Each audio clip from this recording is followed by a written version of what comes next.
bab 8 hari ni, apa yang kita nak belajar ialah sambungan daripada bab 7. Bab 7 kan, bab 7 sebab kita dah terlalu terdengar tentang Jusoli lah, tentang perjuangan itu dan ini, nak tuntut kemerdekaan lah, sampai buat macam-macam perjanjian itu dan ini. Lepas tu dah hafal sistem ahli lah, kabinet bayangan lah. Maka langkah pertama nak realisasikan impian tu, kita tak merdeka lagi tau. Sebab bab 7, apa bab dia? Usaha ke arah kemerdekaan. Usaha. Macam awak, effort awak bagi. Tapi adakah effort tu berjaya ataupun tak? Dekat situ bergantung pada macam mana tahap usaha awak. British kan siap cabar. Boleh awak nak merdeka, I give you. You want, I give you. I want you, I need you. Macam tu. Tapi dengan syarat bersatu padu. Dengan syarat bersatu padu. Sebab dia belagak. Acah taiko tak ada bersatu padu. Last kita berjaya. Jadi apa bukti kita bersatu padu dan bersedia untuk berkerajaan sendiri? Apakah buktinya tuan-tuan dan puan-puan? Pilihan raya. Inilah dia. Inilah dia, kita masih berpegang dengan satu konsep segitiga besar. Lepas tu, apa dia? TRT. Apa dia? Tolak ansur, rundingan, toleransi. Antara siapa? Melayu, Cina. Ya. Macam mana TRT tu? Bab 7 dah tunjuk. Tetapi cara pelaksanaannya di mana? Di bab 8. Sebab itu kementerian letak di pilihan raya lepas bab 7. Sebab dia sambungan. Awak tak boleh hafal satu bab lalu awak skip masuk hafal bab form 5. Tak boleh. Sebab awak takkan faham jalan cerita. Awak tengok drama Loki tau, dekat cerita Disney Hotstar TV tu. Awak tengok episod 1. Awak tengok episod 1, Loki masuk TVA kan. Time variant apa. Jangan tak tengok lagi, ni spoiler alert TVA. Awak tengok lepas tu, Loki macam ni. Ni Loki yang apa, ambil Tesseract tu masuk alam baru tu, alam masa ni kan.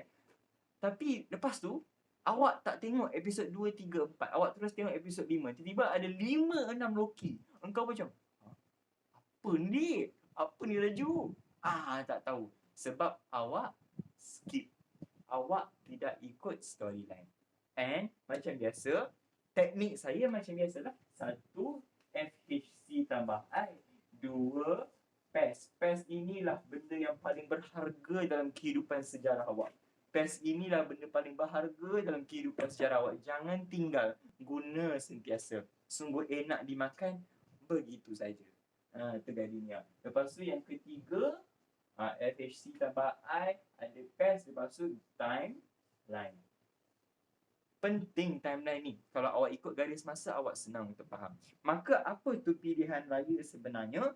Pilihan raya ialah pemilihan umum. Diadakan pilih wakil di mana?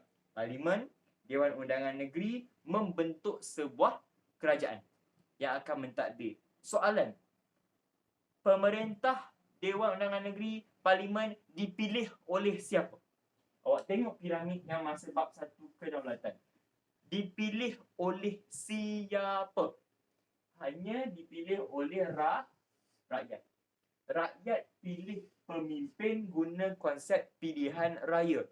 Apakah itu? Menunjukkan bukti kita negara demokrasi. So, bukti. Apakah bukti negara kita sedang mencapai negara demokrasi? Kita menjalankan pilihan raya.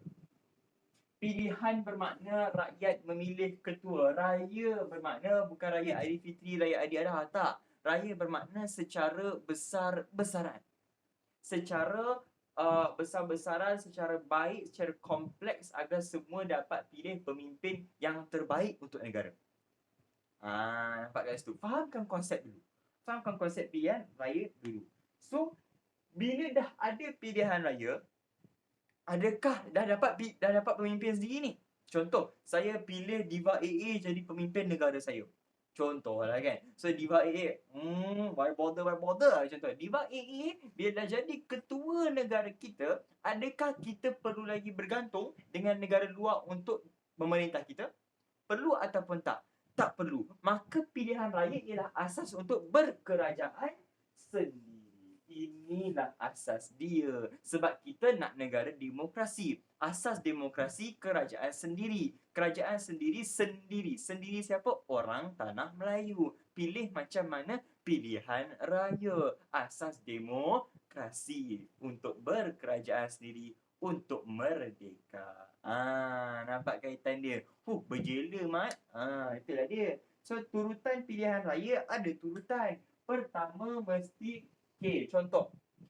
Awak ada satu negara yang besar, kita zoom negara yang besar ada 14 atau 16 negeri. Kita zoom negeri ada daerah dan juga bandar. Betul tak? Kita zoom lagi kecil. Sebab setiap tempat tu ada orang. Contoh, saya orang Malaysia. Saya lahir di Selangor, duduk di KL. Di KL, rumah saya di Wangsa Maju. Bandar, Parlimen, Wangsa Maju. Saya zoom.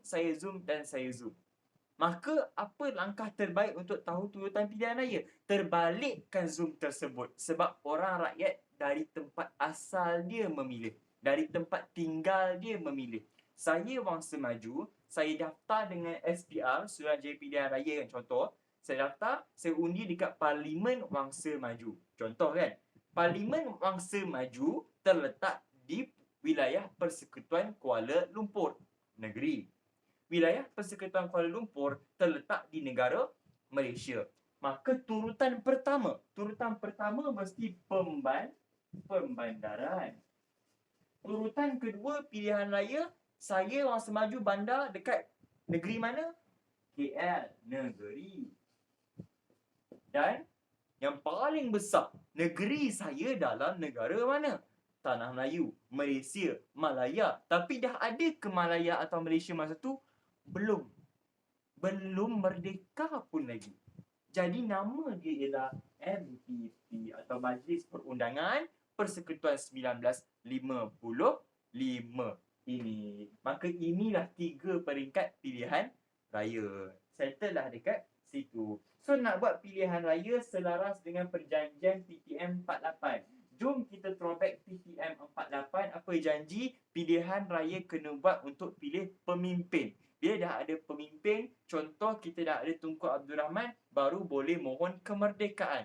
Syarat pertama, merdeka perlu bersatu padu. Dah bersatu dengan TRT, adakah sudah cukup? Belum. Sebab rakyat tak bagi kuasa lagi. Sekarang saya nak kuasa rakyat. Saya nak rakyat setuju saya pemimpin rakyat. Macam mana? Pilihan raya.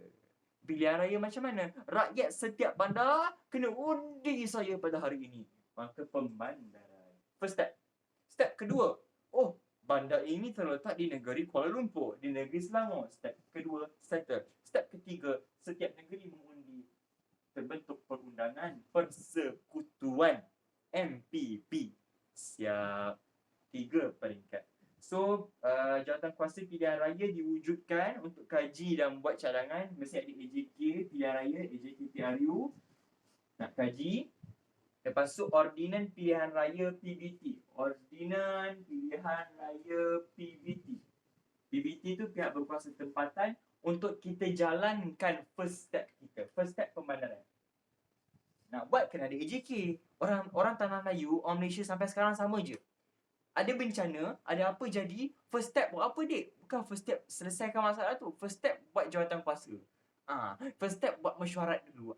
Itu orang Tanah Melayu suka buat macam tu. Kapal nak karam, kapten buat apa? Mesyuarat dulu. Tu bukan jawatankuasa. La ilaha illallah. Sama lah. Dulu sampai sekarang sebiji sama dia.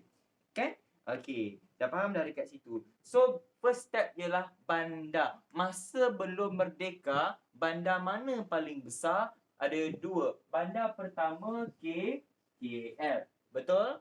Bandar kedua paling besar Georgetown. Georgetown dekat mana tuan-tuan dan puan-puan? Pulau Pinang. So dekat Georgetown, Pulau Pinang, dia ialah majlis PRU ataupun pilihan raya pembandaran yang pertama.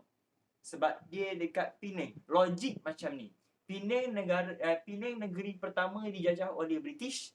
Penang juga negeri pertama yang bebas daripada British. Logik.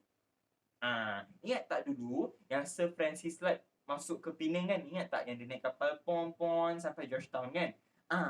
Dia first. Maka dia juga first yang akan keluar. Ingat tu. Kalau awak confused lah mana yang first, KL ke Georgetown dulu? Georgetown lah. Kan? Okay, so Georgetown ni untuk memilih 9 ahli Pesuruhjaya Pembandaran Georgetown, 6 minggu pendaftaran pemilih. Pendaftaran pemilih means pemilih tu kita pilih calon. So kita nak pilih, kita kena register, betul tak? Contohlah kita macam sekarang. Dulu daftar manual. Sekarang daftar online SPR pun boleh. Cuma awak tak boleh. Awak 17. Saya pun tak boleh. Undi 18 belum masuk lagi. So siapa yang 21 ke atas baru boleh. Faham dekat situ? So seramai 14,000 orang undi. Lepas tu bilangan calon 88. UMNO pun letak calon dia. Tetapi yang paling besar dimenangi oleh Parti Radikal. Dekat Penang, Parti Radikal menang 5 dengan majoriti 5 kerusi.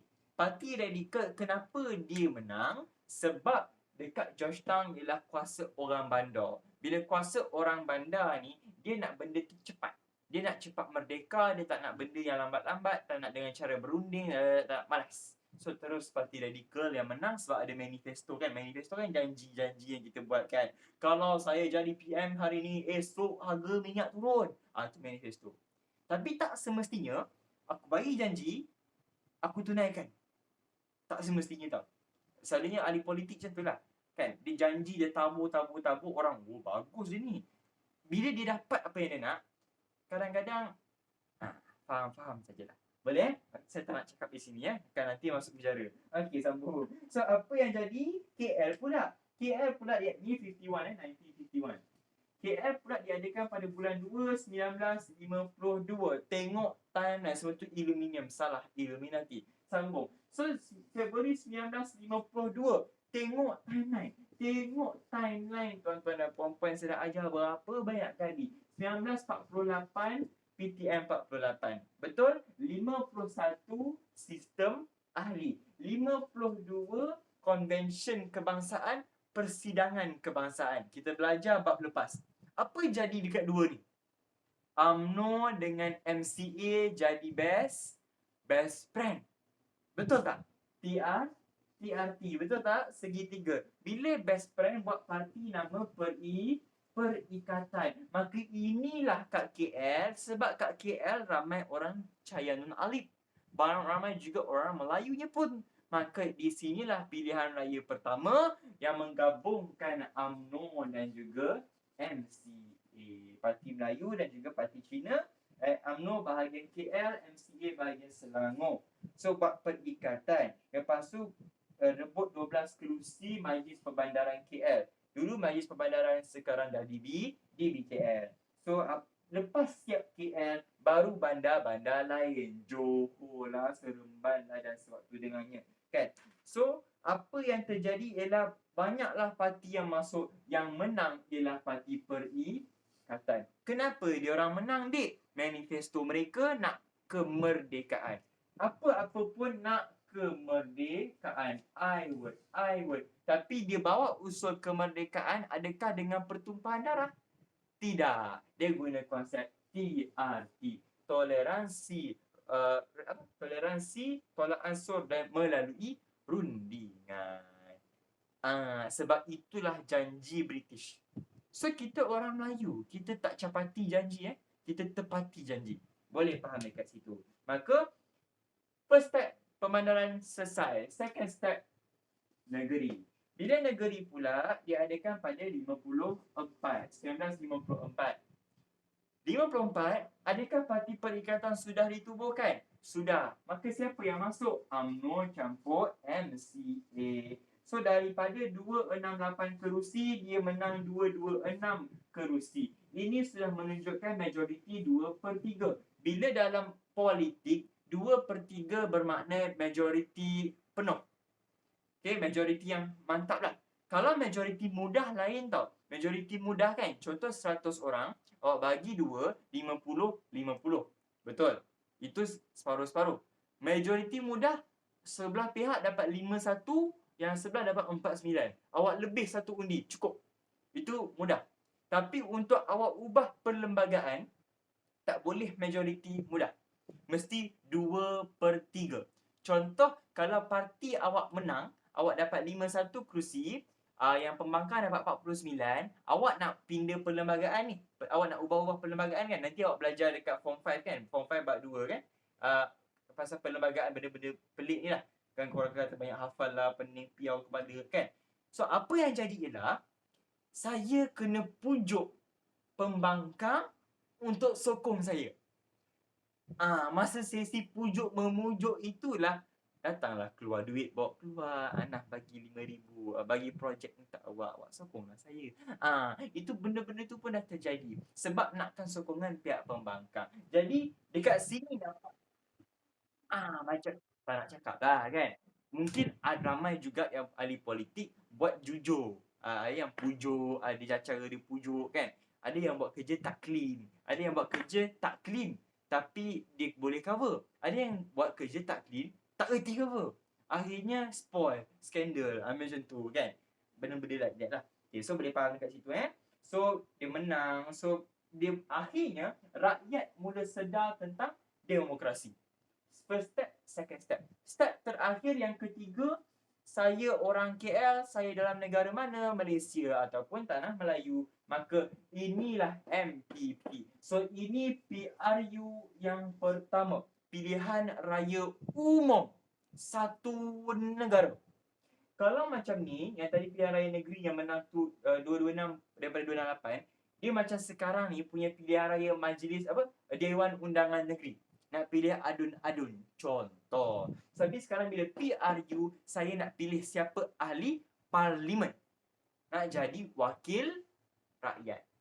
Itu yang kita dengar sampai hari ini. Wakil rakyat. Ahli parlimen mana? Contoh ahli parlimen Muar, Syed Saddiq. Sebab orang Muar pilih dia masa pilihan raya umum. Nanti bila korang pilihan raya, kan, korang masuk dewan tu, kita kat KL, saya kat KL lah, untung. Sebab kita orang tak ada adun. Kita orang tak ada DUN. Dewan Undangan Negeri tak ada. Kita orang hanya ada parlimen saja. Kalau contoh negeri macam Selangor, bila awak masuk kan, masa hari PRU macam PRU 14 yang 2 tahun lepas tu kan, yang ramai keluar kan, apa jadi, korang akan dapat dua borang. Borang pertama, undi ahli parlimen. Borang kedua, undi ahli Dewan Undangan Negeri. Pangkah, korang jangan buat hal korang dapat borang undi, korang tanda tik. Aku tampar seseorang kan. Bukan tik tau. Bukan tik. Saya nak undi Ahmad bin Abu, parti MCA. Saya tik macam ni. Kepala bana kau. Bukan. Pangkah bukan maksud tak nak tau. Bukan. Pangkah ni maksudnya engkau nak dia. Kau jangan terpengaruh tik. Kau jangan terpengaruh orang hasut kau. Alah, tak apa, tik je. Kalau tik apa jadi? Dia dikira sebagai undi rosak. Nanti korang belajar nanti 8.2 apa semua, ada undi rosak kan. Baru tahu. Kira aku 10, sambung. So, masuk 8.2. So, di sinilah merintis ke arah kemerdekaan. Third step. Dah masuk 8.2 dah So, Raja-Raja Melayu bersetuju adakan pilihan raya, pilih anggota MPP ni. Pengisytiharan dibuat oleh Donald McGillivray. Donald McGillivray ni pegawai tinggi British lah, kat Tanah Meraih masa tu. Lepas tu Donald pun kata, okeylah. Ada cara dia. Nak buat benda kena ada prosedur. Okay, ini jalan cerita. Bila awak masuk, saya tetapkan bilangan ahli MPP saya mesti 100 orang. Senang cerita. Tapi in the end of the day, yang kita boleh pilih dalam peti undi hanya 52 saja. Itu cara British untuk sekat kita. British lah, licik. Okey, boleh. Dia bagi ni je. Yang lain tak boleh kita pilih melalui pilihan raya. Hanya 52 saja. Tapi yang lain ada 48. So, adakah ini majoriti mudah? Ya. Kalaulah satu parti menang semualah. Contoh kan. Nampak macam majoriti mudah. Kalaulah parti PAS menang 20. Contoh. parti perikatan menang 22 kan. Contoh kita main nombor sikit. Lepas tu parti negara contohnya menang 10. Okay, contohlah aku main kira je ni. Lepas tu yang lain yang tak dipilih dekat pilihan raya ni ada 48. Adakah ada parti yang dapat majoriti kat sini? Tak. Tak ada seorang pun yang dapat majoriti. Adakah mereka boleh memerintah? Tak. Adakah mereka boleh berkerajaan sendiri? Tak. Adakah kami boleh merdeka kalau tak ada kerajaan sendiri? Tak. Nampak tak liciknya British? Ini dia punya langkah akhir untuk kata, diorang dah risau tau, diorang dah gabra. Alamak, Melayu, Cina, UMNO, MC, MIC gabung, sial benda semua ni. Ya Allah, apa cakap ni Raju? Dia dah gabra, dah gelabah habis lah. So inilah step dia. Tak boleh jadi ni. So dia bagi kita orang Melayu yang tak faham, yang buta huruf semua ni, baguslah ni 52. Banyak apa 48 je kot dia punya. Itu kalau semua orang undi satu parti. Undi perikatan je contoh kan. Alhamdulillah lah kan. So yang pertama, tetapkan bilangan ahli, first step. Yang kedua, tentukan sempadan. Tolong ingat step ni. Kenapa? Saya dah ada ahli. Saya nak jadi ahli kat tempat mana? Saya dah jadi calon. Saya nak undi calon tu kat tempat mana? So, sempadan kawasan saya. Kalau sekarang nama proses nak buat sempadan, tukar-tukar sempadan, nama dia gerrymandering. Cuba pergi search kat Google. Gerrymandering. Yes. Cuba search. Kita explore. Sejarah ialah explore. Awak tak boleh hanya baca buku teks, lepas tu awak baca, ambil letak kotak. Baca, scan letak kotak. Tak boleh macam tu. Itu nak buat last minute exam boleh lah. Kan? Tak tahu nak jadi ke tak. Okay. Yang ketiga, daftar pengundi. Saya dah tahu tempat siapa. Contoh, Wangsa Maju. Oh, situ. Calonnya Ahmad bin Abu. Okey, maka saya pun daftar di Wangsa Maju. Yang keempat, daftar calon. Yang kelima, bila dah calon kita dah tahu, calon nak buat apa? Calon kena memenangi hati rakyat. So dia buat apa? Kempen. Jadi selama ini yang awak nampak bendera dekat luar, bendera bulan ada hijau, bendera mata biru merah partinya, bendera UMNO, bendera bunga bersatu, semua itu ialah kempen yang dia gantung. Dan awak akan nampak nanti lepas pilihan raya ada kutip balik semua. Kadang-kadang ada yang tak bertanggungjawab, tak kutip pun. Akhirnya kita yang terpaksa buang tu dia macam siut. Tapi itu kempen. Masa dalam kempen ni jugalah keluar macam-macam janji. Nama janji itu ialah manifesto. Yes. Sinilah. Maksudnya PRU ini still under British kan. Ini MPP ni, MPP 1955, kita tak merdeka lagi Kita tak merdeka. Cuma ini kita nak tunjuk dekat British kita nak merdeka. Kita follow lah dia. So British pun kata okay boleh, you can do it. I bagilah 52 kat you pergilah undi. So ini British bagi. Masih di bawah British. Cuma lepas dah menang yang ini, dah menang PRU ni 55 ni, mendapat majlis perundangan ahli semua ni, dekat situlah baru tunjuk bahawa kita bersedia untuk merdeka. Kat sini start dia. Okay. So lepas tu bila dah ada kempen, adalah hari undi. Betul tak? Bila saya dah undi, saya kira lah undi saya. Betul tak? Kan? So bila saya dah kira undi saya, apa saya buat? Jangan tidur pula. Bila saya dah kira undi saya umumlah keputusan. Betul tak? Kan? Siap. Habis. Inilah langkah-langkah biasa. So ada beberapa isu. Okay. Isu berkaitan bilangan ahli MPP perlu disepakati. Ada yang setuju, ada yang tak setuju. So apa yang dibuat untuk selesaikan masalah? Buat apa?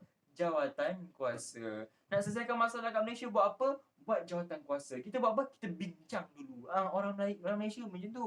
So jawatan kuasa pilihan raya dibentuk terdiri daripada 46 ahli. Betul tak? Masa Februari 54, 1 Februari. So ada 46 ahli. Tugas mereka nak kaji hal luar pilihan raya ni okey ke tak, buat macam mana. Okay. So dua bentuk. Bentuk A, bentuk B. Bentuk A ada seorang speaker, bentuk B seorang speaker. Ni 3 ahli dilantik, ni 3 ahli dilantik. 11 wakil negeri, 11 wakil negeri. 20 orang kepentingan tertentu, 20 orang kepentingan tertentu. 3 orang minoriti, 3 orang minoriti. Yang bezanya ialah ada dua benda je yang berbeza dalam jawatan kuasa ni. 2 orang ahli rasmi. Yang lain semua ni tak rasmi. 2 yang rasmi ialah SU untuk pertahanan dan SU untuk ekonomi. Itu yang bentuk A. Bentuk B pula tak main SU. Dia tambah 40 orang dipilih melalui pilihan raya. Tambah 8 lantikan oleh Pesuruhjaya Tinggi British. Bentuk dia berbeza. Ini untuk jawatan kuasa. Belum masuk lagi ahli MPP lagi tak? Belum. So, ini dia kata MPP perlulah berbentuk sebegini. Ini cadangan kami. Lepas tu, bentuk A kata nak buat pilihan raya tak boleh lebih daripada, tak boleh lewat daripada November 1954. Bentuk B kata, suka hati mak bapak engkau lah nak buat pilihan raya. Bila. So, apa yang terjadi ialah, di sinilah di mana langkahnya kumulakan. Jom kita soroti kisah. Jadi ini macam draft dia ke?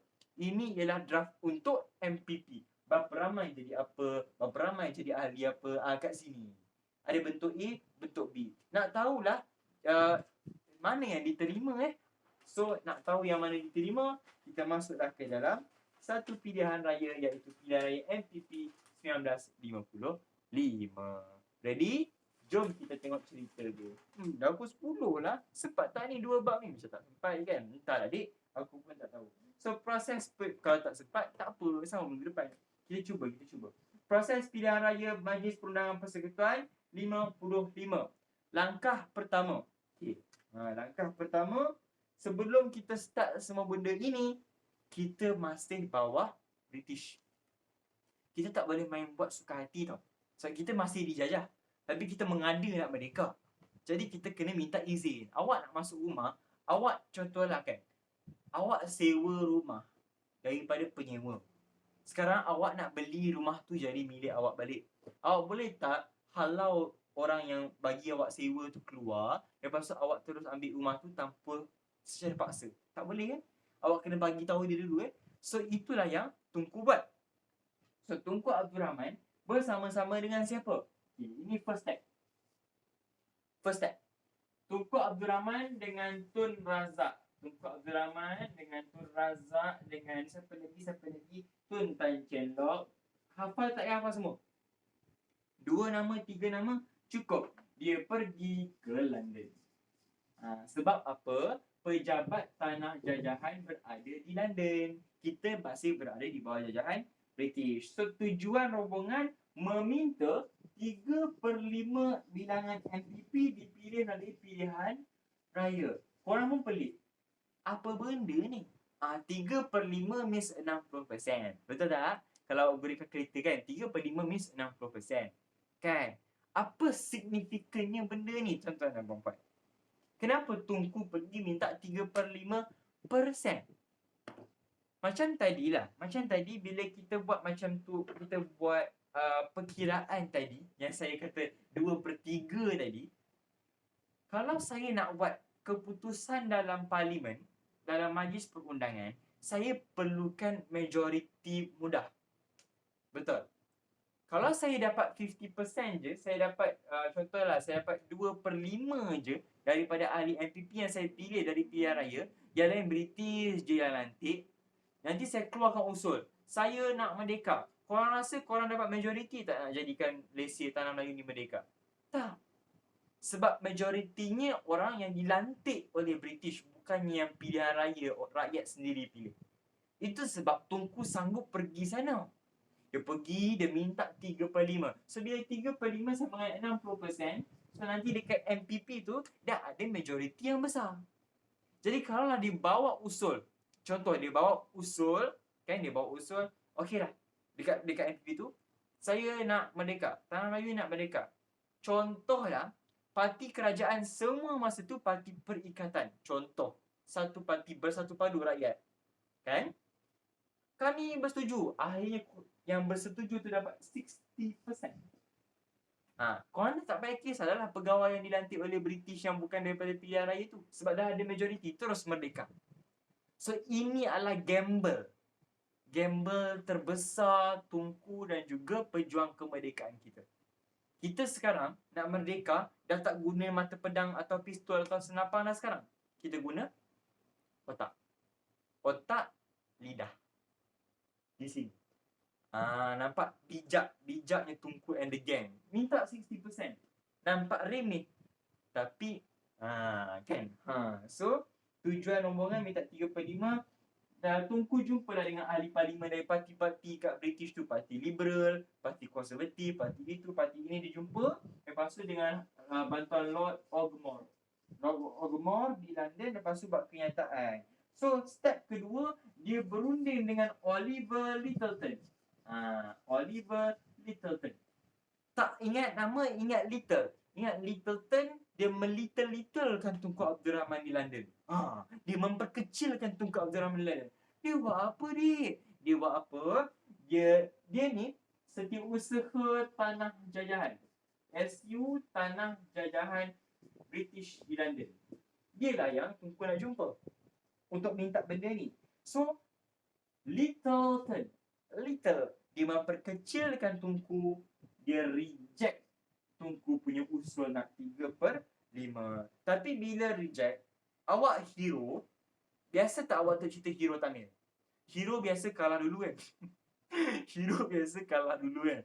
Kena tendang, kena belasah, kena masuk jail, kena luka semua. Lepas tu boleh pula hero tu bangun, belasah dia balik kan? Kan macam tu kan? Dia punya cerita Tamil kan apa kan? Sama lah kan ni. Tunku kena belasah dulu. Tunku terpaksa tanggung malu dulu di London. Dia balik pun dia sambut. So ahli MPP yang terpaksa dipersetujui ialah 52 saja. So inilah yang difinalize. Maknanya dekat pilihan raya tu, daripada 100 orang ahli MPP, hanya 52 saja yang boleh kita pilih daripada peti undi. 48 yang lain, mereka-mereka lah yang melantik. Raja Melayu lantik ke, pegawai British yang lantik ke, bla bla dan bla. So proses pilihan raya MPP 1955. Pertama, tentukan sempadan. Ada 52 kawasan pilihan raya, so 52 sempadan. Kedua, rang undang-undang diluluskan bagi membolehkan pilihan raya diadakan pada Ogos 1955. Yang ketiga, daftar pengundi. Satu Tanah Melayu boleh undi pada 18 Oktober, Terengganu 29 Oktober. Yang keempat, ni pengundi. Next, bila pengundi dah ada, baru daftar calon. Pendaftaran calon pertama, saya mestilah warga negara. Awak boleh jadi ahli parlimen Cina. Boleh. Tapi awak kena jadi warga negara. Korang pelik. Cina mana boleh jadi warga negara? Dah lupa ke PTM 48? Ada jus soli. Mereka tetap warga negara, tapi ada syarat-syarat tertentu. Betul? Lepas tu mereka telah mesti berumur 21 tahun ke atas. Lepas tu telah tinggal di PTM. Tempoh 12 bulan. Ataupun setahun sebelum penamaan calon. Lepas tu mesti berpengetahuan dalam BM dan juga BI. Kenapa ada ayat BM BI?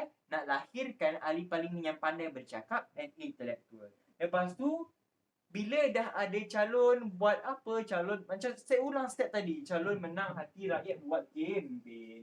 Bila buat kempen 45 hari. Okay, kempen ni, macam sekarang SPR kan, dia boleh decide berapa hari dia nak. Selalunya yang paling pendek, seminggu je kempen. Ada 2 minggu, ada sebulan, ada 2 bulan. Tapi tak boleh lebih daripada 60 hari. Tak boleh. 2 bulan cukup. Itu maksimum gila. Ini 45 hari, sebulan lebih. Okey lah, boleh lah. So akhirnya pada 27 Julai 55, hari undi. Teneng. So undi, macam mana nak jadi pengundi? Pengundi mestilah sama. Syarat dia sama je dengan calon. Warga negara, 21 tahun. Cuma yang membezakan ialah dia mesti tinggal di Tanah Melayu 6 bulan terdahulu sebelum dia mengundi. Kalau calon 12 bulan, kalau pengundi bagi 6 bulan. Macam tu cara hafal. Saya faham. Dah cukup lah. Yang 12 bulan tu kena lebih sikit sebab awak nak jadi calon, awak nak memimpin orang, takkan awak nak kurang pengalaman duduk kat tanah Melayu berbanding orang yang pilih awak, betul tak? Kan? Awak kena lagi pengalaman, awak kena lagi experience gitu. So, dah undi, lepas undi buat apa dek? Takkan nak tidur, kira lah undi tu. Kira undi dan akhirnya umum keputusan.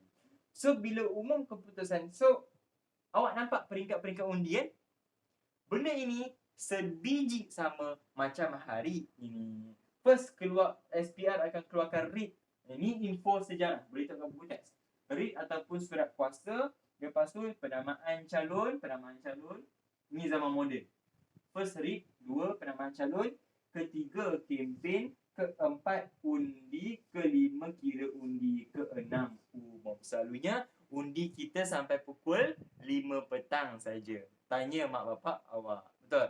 Lepas tu kena ada calik dekat jari awak warna biru tu. Marilah mari jeng jeng jeng jeng, mari mengundi jeng jeng, macam tu. Settle okay, so keputusan pilihan raya paling best sekali. Berapa yang boleh undi? 52. Ini gamble tungku. Dia mengharapkan perikatan menang besar. So dia bolehlah bawa idea nak merdeka. Itu harapan dia. Itu harapan paling besar dia. Itu harapan dia. So 52 kerusi yang dibenarkan untuk mengundi dengan pilihan raya. Parti Perikatan menang 51 daripada 52. Menang paling mantap. Lagi satu je. Cubalah teka. Yang satu tu siapa? PAS. Ya. Parti lain masuk, Parti Negara, Datuk Wan Jaafar buat kan. Parti Negara, Parti Buruh, bebas, apa semua. Masuk. Yang menang satu hanyalah PAS. So, Perikatan menang besar. Okay. So, PAS menang satu. So, bermakna orang reject idea PAS. Manifesto PAS. Kan? Lepas tu, Perikatan. Okay, nak tanyalah. Yang mengundi berdasarkan kaum pun ada 1 juta, 1.2 juta. So, nak tanya. Bila nampak majoriti sebesar ini baru first time tahu buat PRU and Perikatan Melayu Cina India, apa bukti dia? Apa yang nak disampaikan dekat orang British? Apa yang nak dikatakan? Lihatlah dunia. Nak cakap apa? Nak kata rakyat tanah Melayu sudah bersatu padu. First, itu isi pertama. Yes, bagus sudah. Apa isi kedua? Isi kedua, kami dah bersedia berkerajaan sendiri. Dan yang ketiga, ayat I dah keluar. Independence. Kami bersedia untuk merdeka. Di sinilah dia. Inilah dia. Jadi, bila buka ahli MPP, jom masuk 8.3 sekejap lagi. Sebelum tu ada pilihan raya awal dekat Sarawak 1956 untuk kerajaan sendiri. Lepas pilihan raya kat Sabah 1962, USNO menang. Benda-benda tu biasalah. Lepas tu kalau sekarang ni undi 18 kan isu paling ni. Okay, dah masuk 8.3. Nak masuk 8.3 ni. Pertama bersatu. Kedua kerajaan sendiri. Dan yang ketiga menunjukkan bahawa kita dah bersedia politik, ekonomi dan juga sosial untuk tidak lagi dijajah. And kita dah cakap dekat orang British, in your face. Mampus kau. Sebab apa? Kita dah tunaikan janji. Okay, engkau nak merdeka, fine. Bersatulah dulu. Buktikan. Dah buktikan. Siap soalan kibat, 8 markah dah bukti. 8 markah. Tu. Bila saya dah membuktikan yang saya boleh berkerajaan sendiri, yes. Maka British pun nak buat apa? Nak sailang pula ke? Tak ada. Akhirnya British, bila kerajaan persekutuan ni Perikatan menang besar, diorang lah yang akan form kerajaan persekutuan. Okay. So bila form kerajaan persekutuan, siapakah ketua menteri dia? Ketua menteri dia orang yang bertanggungjawab bawa kita ke sini. Tunku Abdul Rahman. Kena ingat Tunku Abdul Rahman pemimpin diraja tau. Tapi dia sanggup cemar duli dia, turun dengan rakyat biasa, jadi leader lagi nak bawa kita merdeka. pengorbanan dia lah. Okay. So MPP ni berperanan menggubal undang-undang. Gubal undang-undang pasal pentadbiran semua, dia pun ada perubahan sikit. Kalau dulu MPP 48, hari ni MPP 55, kan? Ada sedikit perubahan lah. Kalau dulu kat pentadbiran pusat ke semua ada sikit perubahan, ada kat sini 52 orang, tak pasti lagi tau. Sini 52 orang, pasti dah pilihan raya. Lepas tu, sini ada 3 orang ex officio, ada 9 orang resident British, ada 2 orang wakil negeri Selat, pilihan Melaka, ada 11 orang pegawai pentadbiran kerajaan, jumlah 77 orang. Awak nampak benda-benda merepek ni, ini semua British lantik. Tapi apa yang jadi di sini? Apa yang jadi? 35 orang lain dilantik. Apa ni? 52 ni yang lantik pilihan raya, yang ni yang 48 lagi tu. Ini dia. 35 orang pakak. Apa dia? Pakak. Sebab saya nak merdeka kan. Tapi aku nak merdeka mengisi kemerdekaan. Tolong ingat benda ni. Mengisi kemerdekaan lebih susah daripada menuntutnya. Sampai hari ini relevan. Mengisi kemerdekaan negara lagi susah dari tuntut. Sebab itu 35 ahli dari semua pakar ekonomi, pakar usahawan, pakar pelombongan, orang yang penting, untuk diorang bagi idea majukan kita ekonomi, politik, sosial. Balik kepada pangkal jalan PES. So 11 orang lagi menteri besar 11 negeri. Wilayah Persekutuan Labuan dengan tu belum ada lagi, Putrajaya belum ada lagi. 2 orang wakil negeri Selat, Penang dan juga Melaka. Berapa orang? Matematik pandai tak? 100. So orang yang bertanya, mana datang 100? Mana datang 48 yang lain? Mana datang 52? Apa yang Perikatan menang? Kalaulah kami berbahas di Parlimen, bawa usul nak merdeka, semua parti perikatan undi 51. Baki dia berapa? 49. Adakah saya sudah dapat majoriti mudah? Ya. Sebab itu gamble Tunku Abdul Rahman menjadi pada hari ini. So mereka ambil alih dah tugas British. Kesan dia ialah Tunku Abdul Rahman ambil alih tugas British secara beransur-ansur untuk mentadbir Tanah Melayu. Pesuruhjaya tinggi masih pegang peringkat tertinggi, tapi dah kuasa pegawai tu dah dipindahkan kat kita pula. Masih ada lagi yang ada penasihat. Dan paling penting, sistem ahli selama ini dimansuhkan. So keanggotaan MPP membawa amalan demokrasi. So kejayaan ini dipilih oleh rakyat. Semua benda rakyat buat. Dan akhirnya Alhamdulillah 10.5 masuk 8.4. Yang terakhir untuk bab 8. Dah. Nampak? Awak sendiri yang berjaya hampir habiskan bab 8.4. 8.4. Jom. Teruskan. Kita pulang lagi. Setakat ni faham Faham jalan cerita kan? Semangat sikit. Sebab hari Sabtu. Kalau hari Rabu, semua separuh mati dah kat sini. Aku tak tahu lagi hidup lagi tak kurang kat sini kan. Sebab ni lah. Kabel pun tak buka kan, tak apa. Terus apa saya faham dah yang tu tak apa. Tapi yang sekarang hari Sabtu ya. Hari kita bersukaria. Jom. 8.4. Bila saya dah ada ahli MPP, contoh, sama dah dengan Parlimen sekarang. Saya dah ada ahli Parlimen, ahli Dewan Rakyat. Saya kena ada jemaah menteri. Takkanlah semua 100 orang jadi menteri, betul tak? Sekarang ni kat Parlimen, takkanlah 222 orang tu nak jadi menteri, betul tak? Orang kerajaan jadi menteri, sebahagian jadi menteri memimpin kementerian. So, apakah namanya? Kabinet.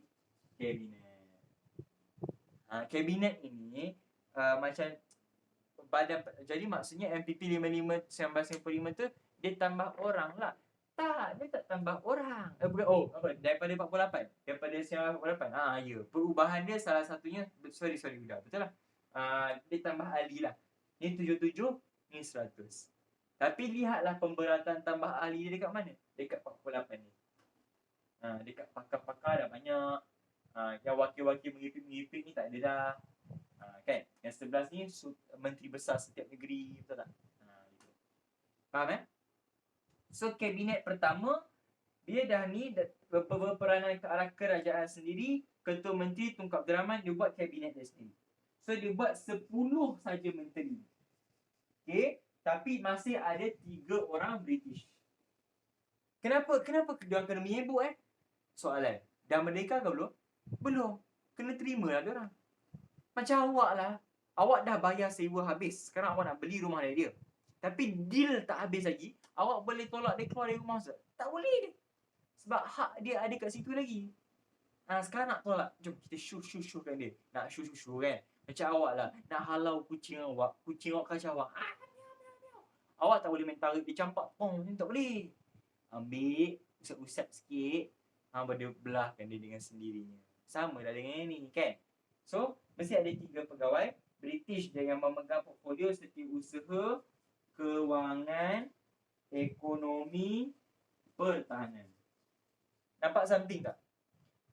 Duit British pegang, pertahanan British pegang. Sementara ini dia masih nak eksploitasi hasil lagi. Nak korek lagi harta, masih lagi. Licik lah. So jemaah menteri di Perkenan Raja Melayu diumumkan rasmi oleh Perdana Menteri Tinggi British Sir Donald McGillivray. So Gillivray ni main peranan besar dekat sini lah. Nama McDonald, McMichael apa dah tak ada dah. So untuk pilihan raya, Donald McGillivray. Alright. So peranan kabinet pertama. Siapa nama? Kamaru tanya tadi. Membincangkan soal kewangan dan keperluan tempatan dalam perkhidmatan awam. Perkhidmatan awam tu apa? Orang yang kerja government. Siapa yang kerja government? Kat kaunter ke, kerani ke, kat office tu ke, tu semua perkhidmatan awam. Kedua, sambung model MPP guna model Westminster. Westminster dari mana? British. Jadi sistem parlimen sampai hari ini guna sistem British. Sebab itu sekarang ada 2, Dewan Rakyat dengan Dewan Negara. Sama dengan Britain, ada 2, House of Commons, House of Lords. Commons tu kita, Dewan Rakyat. Orang common, orang biasa. House of Lords, Dewan Pembesar. Kat sana ada pembesar. Lord of apa? Bukan Lord of the Ring contoh Lord of Sussex, contoh Lord of Cambridge kan. Macam sekarang tu Duchess, Duke of Cambridge kan. Duke of Wales, Prince of Wales, Prince sekarang, Prince William nama dia. Kan. So samalah model Westminster. Sistem politik kita ikut dia. So kurangkan kuasa pentadbiran British sebab kita dah ambil kontrol. Minta kuasa veto Pesuruhjaya Tinggi British dikurangkan. Maksudnya dia dah tak boleh lawan kita dah. Ikut je apa yang kita nak. Bincangkan isu keselamatan negeri dan juga pertahanan. So keselamatan, kewangan, ekonomi dibincangkan. Benda-benda penting lah kan. So tanggungjawab tunaikan manifesto dan mandat rakyat. Ketua Menteri Tunku Abdul Rahman, dia kena tunaikan mandat apa? Apa yang kita nak dari semua ni? Kemerdekaan. Dia Ketua Menteri. Menteri Pelajaran Datuk Abdul Razak. Okay. Abdul Razak buat apa? Ingat balik lepas. Penyata Razak. Nama tu Abdul Razak. Penyata Razak. So dia Menteri Pelajaran. Dia membina bangsa bersatu melalui pendidikan. Menteri Kesihatan, tingkatkan kesihatan. Menteri Buruh, kurangkan pegawai Eropah dalam Malaysian Civil Service secara berperingkat. Civil Service apa? Perkhidmatan awam. Dalam kata lain, kerja government. Orang British kurangkan, masukkan orang tempatan. Tak nak dah orang asing kacau kita dah. Kita buat sendiri. Okay? So, habiskan bab 8 pada hari ini dengan apa? Tunku Abdul Rahman, Ketua Menteri. Okay? Datuk Abdul Razak, Penyata Razak. Betul? Ingat. Razak, Penyata Razak. Menteri Pelajaran. Ismail Abdul Rahman. Awak nampak tak dekat senarai ni? Kan? Awak tengok dekat buku teks. Saya tak nak tulis kat depan tak? Tengok dekat buku teks awak. Awak bandingkan senarai menteri kabinet betul ni dengan senarai menteri sistem ahli. Buka bab 7. Bandingkan dengan sistem ahli. Bandingkan. Beza dia Menteri yang utama ke atas On Jaafar. Sekarang zaman On dah habis, ganti Tunku Abdul Rahman. Kan? Ahli hal ehwal dalam negeri. So sekarang dah jadi ketua menteri. Dulu ahli pelajaran siapa? Sekarang ahli pelajaran siapa? Razak dah. Dulu ahli sumber bumi siapa? Tun Dr. Ismail, betul? Kan? Sistem ahli. Tengok sekarang dia jadi apa? Menteri Tanah dan Galian.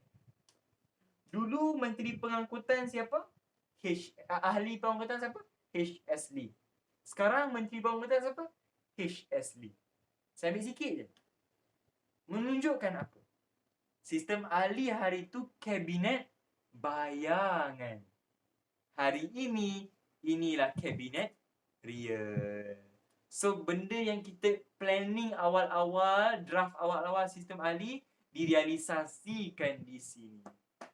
So, nak hafal, kaitkan dengan sistem ahli. Jangan buat asing-asing. Tengok relation dia. Jawatan daripada ahli tukar nama je jadi menteri. Diorang pun hari tu taraf menteri. Cuma dia bayangan. Rindu bayangan. Kan contoh. Sekarang dah real. Dah jadi menteri betul. Negara yang akan merdeka. Tak sama ke ahli hasil bumi dengan tanah? Udah. Hasil bumi apa? Galian kan? Tanah kan? Kan sama tu. So siapa pemimpin dia? Tun Dr. Ismail kan? Hari tu ahli hasil bumi Ismail kan? Sekarang menteri tanah galian Ismail kan? Nampak tak persamaan dia? Nama je berubah. Orangnya sama. Sebab hari tu kita membayangkan, oh, kalau awak merdeka, kalau kita merdeka nanti, awaklah menteri hasil bumi. Betul-betul jadi menteri tanah galian hari tu. Macam tu lah. Bayangan. Planning. Faham kat situ? Okay? Dah. Habis dah balapan. Habis dah. Kita ada masa almost sejam lagi. Habis dah balapan. So takkanlah saya nak melangut dengan awak pula pada hari ni kan? Tak ada. Saya tunaikan janji saya. Masuk bab 9. Sementara tu, ada soalan tak? Ada soalan? Tanya. Jangan diam. Tanya. Saya tak tahu yang lain buat apa. Yang lain tidur ke apa. Dah faham? Okay, setakat ni faham perjalanan pilihan raya. Faham? Awak tak percaya saya kata boleh habis 2 bab. Ini kan dah tunjuk. Habis awak. 8 point. Bab 8 habis begitu saja. Sungguh enak dimakan begitu saja. Ada soalan tanya? Ya. Sistem ahli.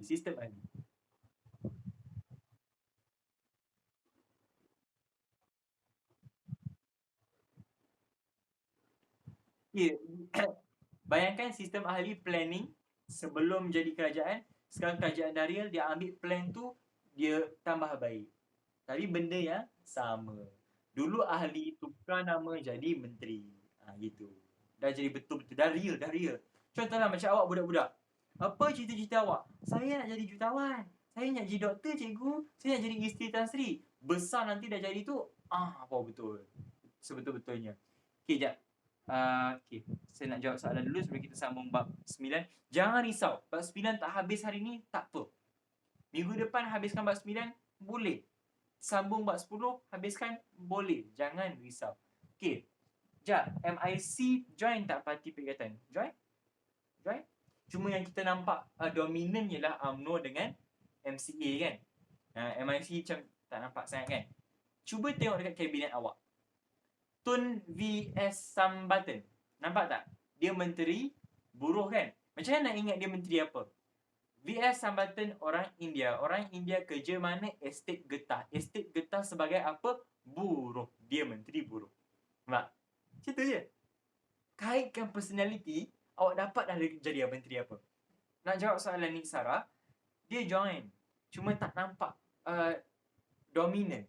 Macam UMNO dengan MCA. Tetapi, awak kena ingat, saya baru ajar awal-awal tadi, TRT tu mesti antara Melayu, Cina dan India.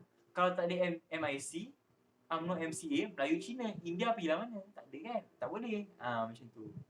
Next, Kristina. Hai Kis. Sam, apa jadi dekat Dato' On? I mean, why dia tak ada dalam kabinet pertama? Okay. Ingat ubasan aku. Jom kita cerita dulu. Ingat tak saya cerita kelas lepas? Yang saya cerita Dato' On punya idea dirompak oleh Tunku. Ingat tak? Yang idea pasal perpaduan, idea yang apa, dia nak suruh orang bukan Melayu masuk UMNO. Dia apa, orang UMNO semua marah, akhirnya dia merajuk, dia keluar. Kan? Lepas tu dia buat parti IMP kan, Independence of Malayan Party, tapi tak mendapat sambutan. Sebab rakyat tanah Melayu tak boleh terima lagi idea semua kaum satu parti. Tak boleh, tak boleh. Akhirnya Tunku pun guna idea dia buat perikatan. 3 parti ikut kaum tapi bersatu di bawah satu bendera kapal layar tu. Idea dia lah awalnya. Tapi dia timing tak sesuai kot kan. Orang tak pandai lagi, tak boleh fikir lagi macam apa dia fikir kan. So Datuk Wan membawa diri dia. Lepas tu dia buat parti baru lagi, Parti Negara. Cuba tengok dekat 1955 Kristina. Parti Negara masuk kan, tapi kalah kan. Masuk dan kalah kan. So bila kalah, boleh tak saya memerintah? Tak boleh. Kalah dah. Sebab idea dia dah tak diterima dah. Walaupun akhirnya diguna pakai oleh Tunku and the gang. Kan? Gitu. Boleh faham kat situ? Alright? So itu sebab dia tak ada dalam kabinet pertama. Sebab dia bukan kerajaan. Dia dah pembangkang dah masa tu. And dia kalah. So kalah jadi pembangkang. And kalau awak tengok, pilihan raya Sabah Sarawak ada cerita ke tadi? Kau aku tak dengar. Tak, saya tak sentuh sangat pun. Saya just, macam mana orang kata, lalu angin, atas angin saja. Sebab apa? Tak penting. bukan macam ni, tak penting. Sebab yang macam ni, kat Sarawak kan, pilihan raya awal, dekat kawasan Kuching Municipal Council. Sibu nak pilih kan, dibagikan kepada 9 ward, 9 kawasan. Settle. Siap. Tak ada apa dah. Tak payah cakap apa dah. So pilihan raya kerajaan kat Sabah pula di bawah Local Government Election Ordinance. 18 kawasan ward, 202 calon bertanding. Lepas tu USNO menang. Siap. Tak ada apa yang significant. And exam jarang tanya Sabah Sarawak punya pilihan raya. Jarang. Dia nak tahu idea pilihan raya tu macam mana, and macam mana dia bawa ke arah kemerdekaan tu. Balik. Okay. Okay. Sorry Tahuda. Itulah saya kata. Bila saya pulun laju macam ni, saya akan ambil yang betul-betul penting sepentingnya, and saya cerita storyline mantapnya. Itu sebab ada yang saya tak ambil semua. Ni pun nak masuk bab 9 nanti ni. Awak tengoklah saya cerita macam mana. Ada yang saya tak cerita full. Okay. Tapi saya cerita poin yang besar, yang perlu untuk awak. Yang lain tak ada soalan nak tanya Kalau tak ada, saya pun nak rehat sekejap, minum air sekejap. Relax dulu 2-3 minit. Lepas tu kita sambung dengan bab 9 sebanyak mana yang boleh. Sebanyak mana yang boleh. Kalau boleh habis sampai pukul 11.30 kan, bab 9, why not? Okay. Sebab hari ni hari Sabtu, esok hari Ahad. Ada orang ada kelas ke esok? Siapa ada kelas? Ada orang ada kelas? Pagi ke? Malam ke? Tengah hari ke? Kau angguk apa yang angguk? Pagi ke tengah hari? Pagi. Tak apalah. Yang lain tak ada kan? Okay. Lihat jap. Otak awak tengah nak proses semua kan? Relax jap. Cuma saya bersyukur kalau awak dah tahu konsep. Okay, dah cukup bagus lah.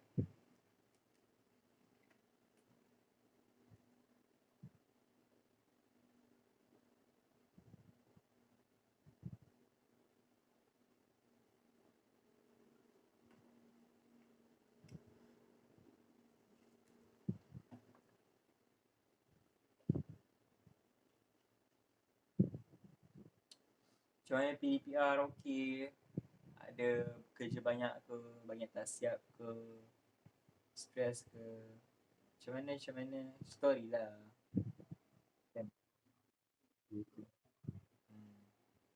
Sebab yang sekolah kat KL dengan Selangor, lama lagi tau awak nak masuk sekolah real. Lama. Bulan 9, InsyaAllah. Fasa 2. Negeri lain dah fasa, tak ada harapan. Bukan tak ada harapan, Sarah. Alah, sekolah Maluri. Saya tahu sekolah tu kat mana. Pernah lalulah. Tak ada apa pun. Macam mana, terpaksa, korang tak ada pilihan lain. Terpaksa biasakan diri. And pengalaman saya masa dulu, bila dah start masuk sekolah, kelas exam saja kan. Maksudnya ada form 5 juga sekolah tu. Memang best lah, memang aman gila lah. Tu satu. Yang kedua, yang bila korang masuk, korang dah takkan Kalau kata awak rasa yang saya ajar malam ni laju bapak, cikgu awak nanti akan ajar laju mak bapak nenek atuk dia. Laju bapak punya. Sebab dia nak catch up syllabus satu. Lepas tu nanti awak nak ready untuk hadap trial. Dua. Lepas trial sebulan dua SPM betul. Memang akan sangat pack. Jadi korang dah kena start biasakan diri dari sekarang untuk mempackkan diri awak. Saya tak suruh awak menyibukkan diri sangat sebab otak meletup. Tak ada. Sebab kita baru dengar kan berita seorang pelajar UiTM kan, Kedah meninggal dunia. Sebab tak tahulah sebab apa, saya tak berani nak kata kan. Ada yang kata sebab assignment banyak lah, nak kerja due date sampai stres. Ada yang kata apa, dia selalu buat kerja last minute, akhirnya dia stres. Pensyarah cakap lain, kawan cakap lain. Saya tak nak masuk campur. Tapi apa yang saya nak kata ialah awak kena pandai uruskan diri awak. Okay? Kerja banyak pun macam mana pun cuba uruskan. Balancekan hidup awak. Sebab awak ada kat rumah 24 hours. Okay? Tolak 6-7 jam tidur, awak ada 18 more hours. Awak tolak kelas 6-7 jam kelas dengan cikgu sekolah, tinggal lagi 12 hours. Awak tolak masa makan solat, 3-4 jam hilang. Awak tolak lagi rehat ke, main TikTok ke, layan K-pop ke, ada tinggal 4-5 jam. Jadi masa korang untuk belajar tu 4-5 jam saja sehari. Jadi pandai-pandailah uruskan. Dah form 5 kan? So itulah perjuangan anda yang tinggal. Okay, boleh. Sedikit tazkirah lah. Kan aku mengajar je semua nak tidur kan. Kita bagi tazkirah sikit, biar korang beriman sikit. Gitu. Boleh saya sambung bab 9? Can I continue with bab 9? Boleh? Okay, bab 9. Bab 9 ni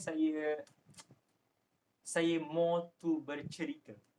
Sebab dia cerita sebenarnya. Dia, korang nak hafal benda pun saya pun macam, alah, nak hafal buat apa? Jom lah masuk bab 9. Nanti korang akan faham apa yang saya cuba cakap ni. Korang nak hafal pun macam itulah. Okay, bab 9. Bab 9 ialah perjanjian Persekutuan Perlembagaan Persekutuan Tanah Melayu 1957. Perlembagaan bermakna bila saya nak buat negara, saya mesti ada undang-undang. Ingat balik bab 1 form 4. Tolong ingat, ada 4 ciri-ciri kerajaan yang paling agung. Ada apa? Ada undang-undang salah satu kan. Dia ada kerajaan, ada negara, ada kedaulatan, pembesar rakyat semua. Lepas tu ada satu lagi undang-undang. Kalau tak ada undang-undang, saya tak boleh ada negara.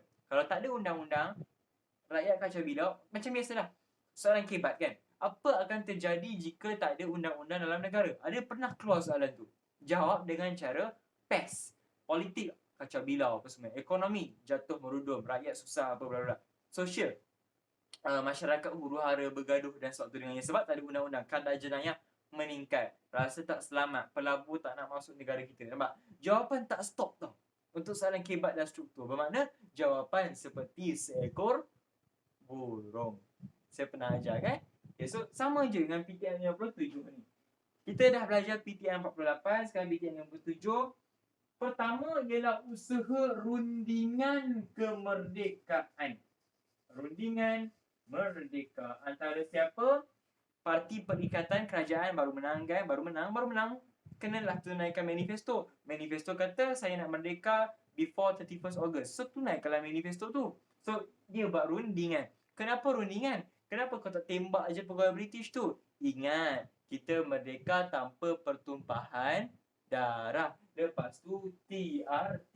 Ini sekarang ni kita dah sampai pilihan raya, kita dah gunakan toleransi dengan tolak ansur. Kita dah guna tak rundingan? Belum kan? So part ni lah guna rundingan. Sekarang segitiga ni akhirnya komplit juga akhirnya. Toleransi tolak ansur antara kaum dicapai. Sekarang ni kita nak capai rundingan merdeka. Merdeka. Boleh faham kat situ? Boleh. Okay, so rundingan merdeka je. Bateri tinggal apa ni? Allah, 24%. Kita bersambung. Okay, rundingan merdeka. So, Raja Melayu, pemimpin dan juga pihak British merintis jalan ke arah kemerdekaan. Perubahan yang berlaku ialah kebangkitan rakyat satu. Kedua, jaminan British. British dah jamin kan dia nak merdekakan. Yang ketiga, baru tadi pilihan raya umum 1955 untuk pilih MPP. Kita bersedia untuk berkerajaan sendiri. Dan yang keempat, yang itu 3 faktor utama lah. Macam faktor kenapa kena berundi. So, Tunku berpendapat bahawa rundingan kemerdekaan ni perlu dibuat di mana? Kalau tadi saya pergi ke London, saya dikecilkan oleh Oliver Littleton. Sekarang saya nak merdeka, saya kena buat deal dengan British, saya kena pergi mana? Pergi London. Maknanya rombongan merdeka ini, rombongan merdeka dinamakan sebagai rombongan London. Urusan merdeka di situ. So, usaha rundingan ni disokong semua orang. Okay. So, mereka memberi sokongan termasuklah EEC Turaisingam. Selalu dengar kan? EEC Turaisingam ni, dia orang Ceylon. Ceylon tu orang India dekat Sri Lanka. Lepas tu ada Ahmad Bostamam, Parti Rakyat. Lepas tu pemimpin Parti Negara. Datuk An Jaafar, Parti Negara sokong idea rombongan London. Sebab itu idea dia. Tapi akhirnya dia buat awal sangat, timing tak tepat kan. So wakil parti buruh, wakil kaum Serani Ahmad Bostamam, ketua Parti Rakyat kata sokong rakyat, bawa lah usaha itu ke London. So anggota rombongan kemerdekaan. Sekarang ni bila kita bincang pasal merdeka, siapa yang terlibat? Rakyat, Raja Melayu, pemimpin Parti Perikatan. Maka wakil mesti dari Raja Melayu dengan Parti Perikatan. Raja-Raja Melayu, perwakilan dia semua ialah menteri-menteri besar. Senang cakap. Tak payah ingat dah. Menteri besar untuk Perak. Perak wakil Raja Melayu. Kita selalu dengar nama ni, Datuk Panglima Bukit Gantang. Tak ingat nama Ori, ingat nama Panglima Bukit Gantang, masih diterima oleh pemeriksa. Kedua, kalau tak ingat 4-4, 5-5 orang, ingat 2 Raja Melayu, 2 Perikatan, cukup. Selalunya saya tak galakkan awak hafal Raja Melayu punya sebab panjang sangat. Okey, satu lagi lah, Datuk Nik Ahmad Kamil. Nik Ahmad Kamil pun selalu pernah dengar sebab dia pengasas UMNO. Betul? Nama ni dah banyak kali dalam kepala otak awak, so boleh ingat. Okey, tapi yang saya galakkan awak ingat ialah perikatan. Perikatan paling simple. Ketua siapa? Tunku Abdul Rahman. Yang selalu ikut dia siapa? Datuk Abdul Razak. Selalu ikut dia. Lepas tu orang Cina mesti ada seorang HS Lee. Lepas tu Datuk Ismail. Kenapa tak ada India? Sebab kurang signifikan masa itu. Kan dia kurang involve sikit. Tapi dia ada. So sekarang ni perikatan paling senang nak faham dan juga hafal. So perjalanan rombongan rundingan kemerdekaan ke London. Okay, perjalanan dia macam ni. Okay, perjalanan dia sangat simple. First step, 10,000 orang support dia dekat Tanjung Pagar, Singapura. Ingat, Singapura masih dalam Malaya masa tu. Okay, masih di bawah jajahan British kat area-area kita lah. So perjalanan dia, Tunku and the gang naik kapal terbang pergi Singapura. Sampai dekat Singapura, kat Tanjung Pagar, rombongan naik kapal laut MV Asia. Naik kapal laut dari Tanjung Pagar. 10,000 yang sokong ni tadi. Kapal ni tadi singgah di Karachi. Karachi kat mana? Pakistan. Kapal sampai Pon. Dia naik kapal terbang pergi ke London. So tiba di London pada 14 Januari 56. Logik lah. Sebab kalau buat timeline macam biasa, buat timeline 55 dah menang pilihan raya, dah ada kerajaan. Setahun lepas tu saya jalankan manifesto saya nak merdekakan tanah Melayu. Boleh nampak? Faham tak jalan cerita dekat sini? Faham kan? Sambung. So sekarang ni dah sampai London. Yes, saya dah sampai London. So rombongan London ni, kalau awak nampak, soalan pertama, kenapa kejap naik kapal terbang? Kenapa? Kenapa? Sebenarnya dia ada 2 rombongan. Okay? Ni orang ramai tak tahu. Nak bincang betul, satu betul tak? Okay. Rombongan pertama adalah rombongan pegawai British. Ini tak disebut dalam buku sejarah. Pegawai British kat Tanah Melayu, dia naik kapal dari Singapura sampai London naik kapal. Kita naik kapal sampai Karachi, lepas tu naik kapal terbang terus sampai London. Kenapa? Tunku guna strategi untuk sampai dulu daripada orang British. Bila dia sampai dulu, kan dia naik kapal terbang lagi cepat sampai dah kan. Dia sampai dulu ke London, ke British, ke Great Britain, London. Dia jumpa dulu dengan pegawai daripada pegawai British tadi. British tadi masih kat atas kapal, pon lembab nak sampai. So jumpa dulu, so boleh buat deal yang lebih baik dengan pihak tanah jajahan. So dia boleh dapatkan deal yang lebih baik daripada kalaulah pegawai British daripada Tanah Melayu datang, manalah tahu mereka akan ambil kesempatan untuk memburukkan Tunku ke, menggagalkan usaha rombongan ke. So sekarang ni dia berjaya. Itu strategi dia. Yang kedua, macam Huda cakap tadi, untuk membincangkan nak cakap apa ni, nak buat deal apa ni dengan orang British. Macam tu, boleh? Okay, so rundingan kemerdekaan tersebut, apa yang dibuat ialah rundingan kemerdekaan di London berlangsung daripada 18 Januari sampailah 6 Februari. Wakil Raja Melayu, wakil perikatan jumpa di Lancaster House. Aku tak tahu nak sebut macam mana. Lancaster House, London. Okay, sampai kat Lancaster House, London, Tunku kata, kami nak kerajaan sendiri. Kami nak tak nak lagi dah ada masuk campur British. So dalam deal tu, bila rundingan, dua-dua pihak bagi deal masing-masing tau. Dia bukan seorang-seorang bagi deal sendiri tau. Tak boleh. Dia kena dua-dua pihak ada kompromi. So sekarang ni, pihak pertama, British kata ahli majlis eksekutif selain ketua setiausaha Peguam Negara dilantik Pesuruhjaya Tinggi dengan nasihat ketua menteri. Lepas tu, PTM kena bagi ganti rugi kepada pegawai British yang dah diberhentikan. Sebab PTM ni, dia kan berhentikan pegawai British, lepas tu lantik dengan pegawai Tanah Melayu kan, dalam perkhidmatan awam tadi kan, sebab dah tak nak dah pengaruh British. So bila dia berhentikan, dia dah tak ada kerja. So tak ada kerja nak buat apa? So macam seorang lah macam pencin, so kena bayar ganti rugi. So mengadakan perjanjian pertahanan dan bantuan bersama antara British. Soalan, kenapa ada perjanjian pertahanan? Ingat tak? 48 sampai 1960 kita dalam tempoh apa? Darurat. Sebab komunis. Adakah negara kita dah selamat? Belum. Pernahkah awak dengar negara yang merdeka tiba-tiba huru-hara kacau bilau kena jajah dengan komunis dalam negara sendiri? Pernah tak? Tak. Orang tak nak pernah. Kau angguk gambar aku tembak je kan?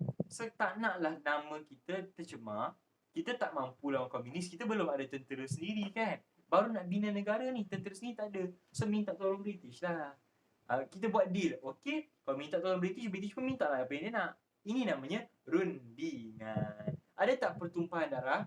Ada tak kena bunuh orang British? Tak. Hanya tulis buat deal, sign je kat black and white paper di situ. Bukan black and white paper lah, ada sulah kan ni kertas. Okay, sambung. So perjanjian pertahanan. So British dan Commonwealth akan berikan bantuan pertahanan kepada PTM. Itu apa yang British minta. Okay, itu apa yang British minta. Warna hijau ni, apa yang orang kita minta pula. Perwakilan Tanah Melayu kata, jawatan SU Kewangan yang selama ni British pegang, tak bagi kita pegang sebab dia nak korek duit kita tu, dia gantikan dengan Menteri Kewangan. Okay, lepas tu Menteri Ekonomi yang sekarang dipegang oleh siapa? Tok Pa. Menteri Ekonomi, dia nak rakyat PTM yang pegang. Dia nak rakyat PTM pegang, bukan pegawai British. Cukup dah tu mereka ambil kita. Lepas tu Menteri Pertahanan, nampak? Kan ingat tak tadi? Yang 3 jawatan yang British tak nak bagi kita tu kan? Sekarang kita tuntut balik semua rakyat PTM yang pegang. Tarikh kemerdekaan tak boleh lewat daripada 31 Ogos. Itu deadline. Lepas tu dia berunding tentang Suruhanjaya Perlembagaan, Kewangan, Keselamatan dan juga perkhidmatan awam. Tu benda-benda biasa lah. Benda-benda basic. Okay, nampak? Boleh faham kat situ? So, bila dah buat deal, Bila dah berunding, apa aku dapat? Kan? So, apa yang aku dapat inilah apa yang aku dapat inilah menjadi dia punya kepentingan dia lah, kan? Kepentingan dia, apa yang aku dapat ialah laporan sepanjang 20 muka surat diterbitkan. Big kau. 20 muka surat ni berjaya bersetuju, British kata okeylah. Saya buat perjanjian London. Tolong ingat perjanjian London pada 8 Februari 56 Tanah Melayu boleh merdeka pada 31 Ogos 1957.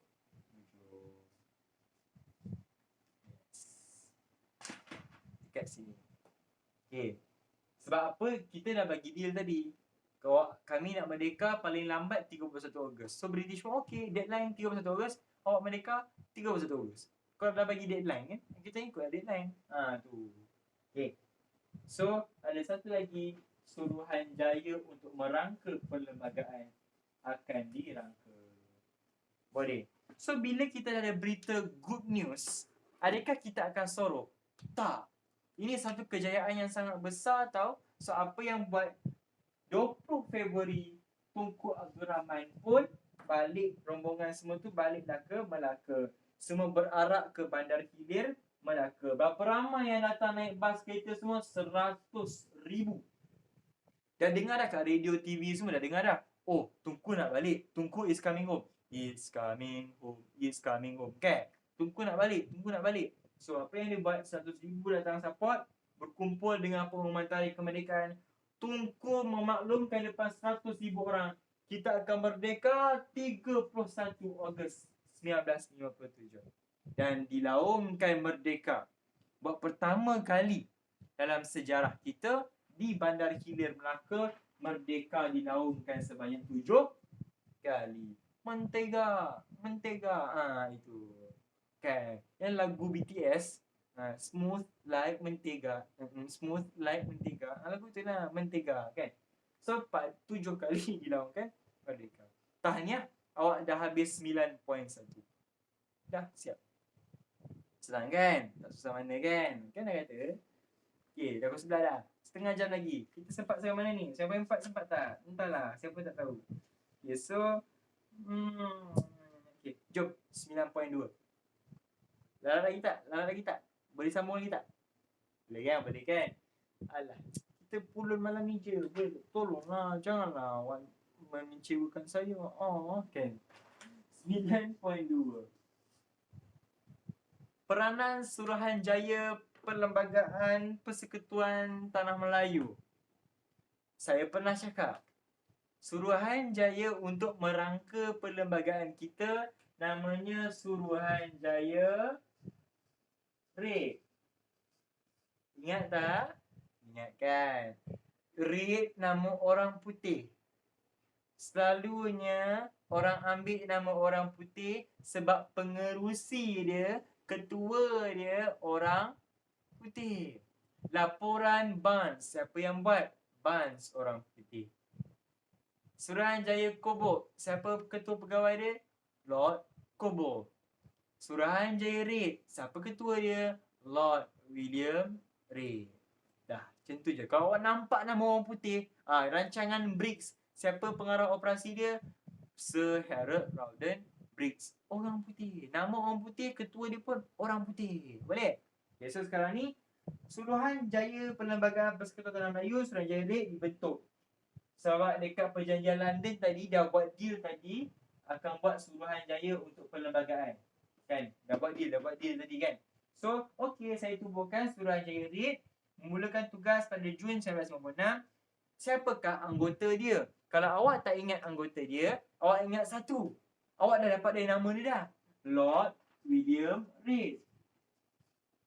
Dari British. Tertinggal William, tak salah. Diteruskan. So, kena ingat dia pengerusi. Lepas tu, kalau boleh ingatlah, Sir Ivor Jennings. Awak tak payah ingat penuh. Tak payah ingat penuh. Sir William McKell. Sir McKell pun boleh. Hakim B. Malik. B. Malik dari India. Lepas tu Hakim Abdul Hamid. Abdul Hamid nama orang Islam. Kalau India tadi Hindu, Islam dia punya tempat dekat mana? Pakistan. Siap dah. 5 ahli cukup. Diorang buat apa? Tolong ingat yang ini. Selalu keluar ke exam soalan pertama dia kata, apakah peranan Suruhanjaya Red? Itu memang wajib akan keluar. So yang pertama, tolong ingat, menyusun, merangka, susun, rangka, bincang. Sebab Suruhanjaya ni macam AJK kat. Bincang, ada masalah, bincang. So bincang lah. Bincang, susun, rangka. Saya buat ni nak buat apa? Rangka perlembagaan PTM 57 yang merdeka. Tolong tekankan ayat ini.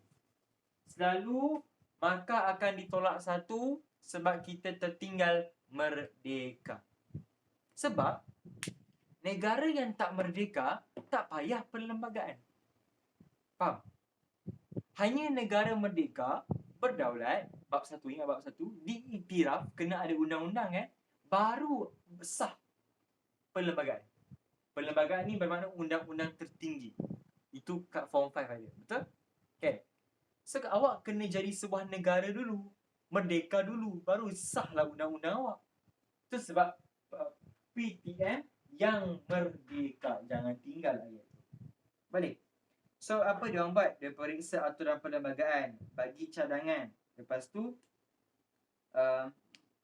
dia ada terma rujukan dia. Suruhanjaya Red ni dia ada terma rujukan dia. Terma rujukan dia pertama, dia periksa aturan perlembagaan. Okey ke tak? Lepas tu dia ambil kira kedudukan Raja Melayu, Ratu England. Sebab dua-dua kita tak merdeka lagi, belum. So kena ambil kira British juga. Lepas tu beri cadangan. Cadangan sebagai kita ni unit tunggal, bebas, kerajaan sendiri, tak dijajah dah. Konsep dia ialah demokrasi berparlimen dan raja berperlembagaan. Dua ni. Sistem negara kita special. Demokrasi berparlimen, raja berperlembagaan. Dia sekali. Negara lain sama ada demokrasi saja atau raja saja. Kita special, dua-dua ada. Nanti belajar kat form 5 dah pernah belajar kan? Membentuk imbangan kuasa. Betul? So nanti tak ada orang boleh rampas kuasa, tak ada boleh over. Betul? Kat sini lah mulanya. Kan? Lepas tu demokrasi, dia perundangan, kerajaan pusat dan kuat, kerajaan di pasal kerajaan. Pusat kena kuat, kerajaan negeri ada autonomi tertentu. Autonomi tu apa? Autonomi tu kerajaan negeri ada hak-hak dia sendiri untuk tentukan benda. Contoh, kerajaan negeri ada hak autonomi terhadap agama Islam. Sebab tu sekarang awak dengar negeri-negeri macam contoh Selangor boleh solat 100 orang. Contoh, sultan bagi kita. Negeri lain tak buat lagi, tak boleh lagi. Sebab kuasa menentukan pasal hal Islam, autonomi milik negeri.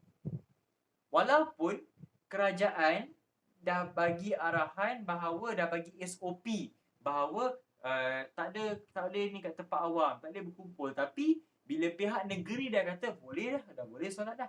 Sebab hal agama hak dia, hak negeri nak decide. Itu namanya autonomi. Kuasa dia untuk hak dia lah. Lepas tu mencadangkan jawatan ketua negara. Ketua negara, siapa nama dia? Yang di-Pertuan Agong. Lepas tu satu bentuk kewarga negaraan. Satu bentuk saja. Lepas tu kedudukan istimewa orang Melayu dan agama Islam perlu dijaga. Ini terma rujukan. Kan? Dalam sekali ialah Islam dengan Melayu. Melayu. Ini dia punya guideline. Saya nak buat apa benda, ikut guideline masing-masing. So gerak kerja saya mintalah cadangan. Saya minta cadangan daripada penduduk Tanah Melayu, sama ada lisan ataupun bertulis.